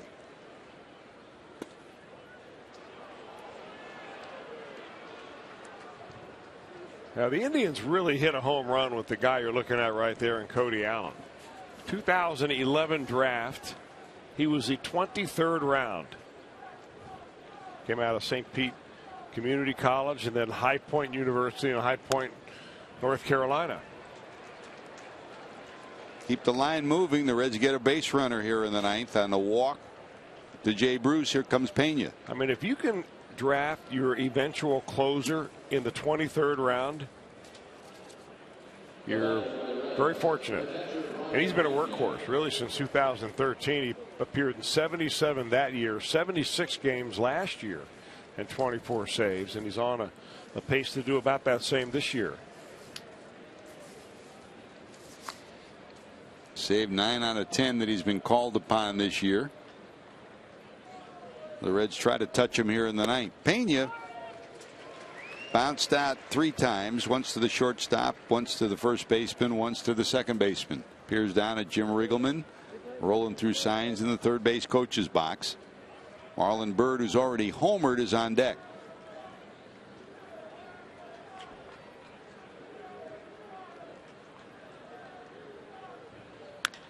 That's a liner into left center field. That's a base hit, and it's going to roll all the way to the wall. This may get Bruce home.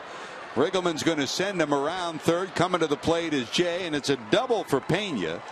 For Pena, his 6th double of the season, and the Reds get 1 run back. It's now 5-2. Nice job of hitting right here by Pena. Good high ball hitter for a lefty. He likes it out over the plate, and he lines it right into the seam in left center field.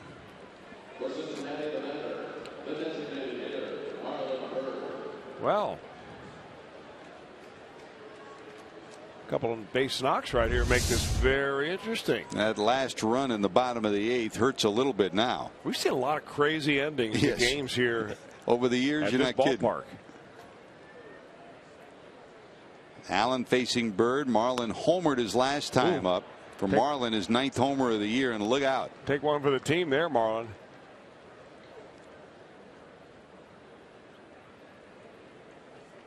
Bird 1 for 3, reached on an error and bounced to third, and the homer.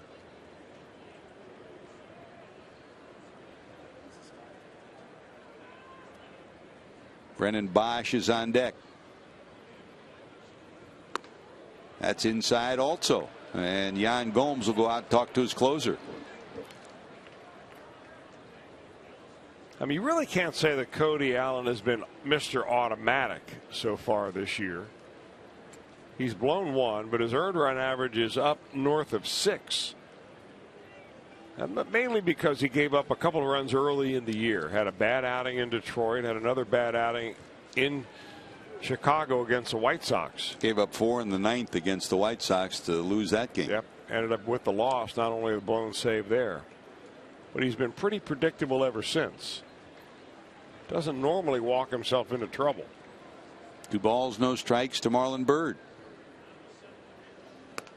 Right down the middle for strike 1.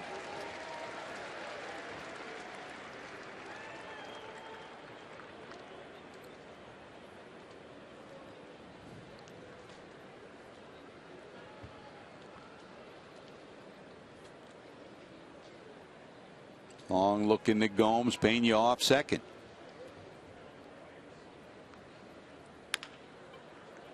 Nub down to third. Chisenhall has it.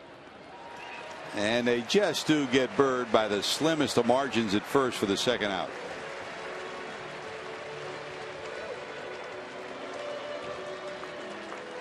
You know, deceptively fast, Marlon Byrd, and not because he's a former center fielder or you know, athletic. He's always been athletic, but because he really busted out of the batter's box every time, even on a routine ground ball like that. Twice on 2 routine ground balls. He almost beat him out for base hits today. He'll never cheat you with his effort. Here's Brennan. Bosch today lined out, bounced to second, and struck out 0 for 3.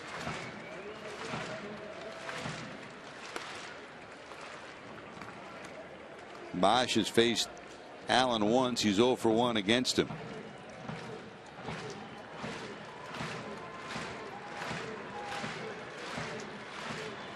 Devin Mesoraco has moved into the on-deck circle for the Reds.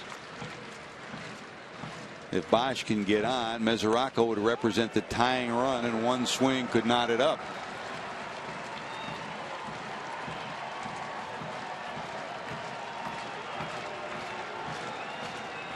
One ball, one strike to Brennan.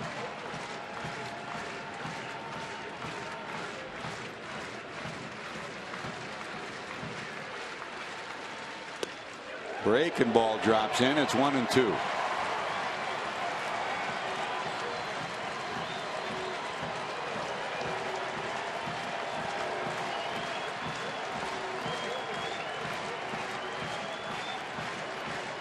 Allen trying to pick up his 10th save in 11 chances this season. Baez trying to keep the Reds alive. 23,000 plus cheering their closer on. In the dirt, swing and a miss, and there's your final out. So on a day when the Reds, normally a brilliant defensive team, were subpar defensively, Trevor Bauer and the Indians capitalize, and they come home with a 5-2 victory, and they've swept the Reds here in Cleveland in round 1 of the Ohio Cup Series. 5 runs for the Indians. They did strand 13 on the day with 8 hits, but they wind up winning it by a final of 5-2. More to talk about after these messages.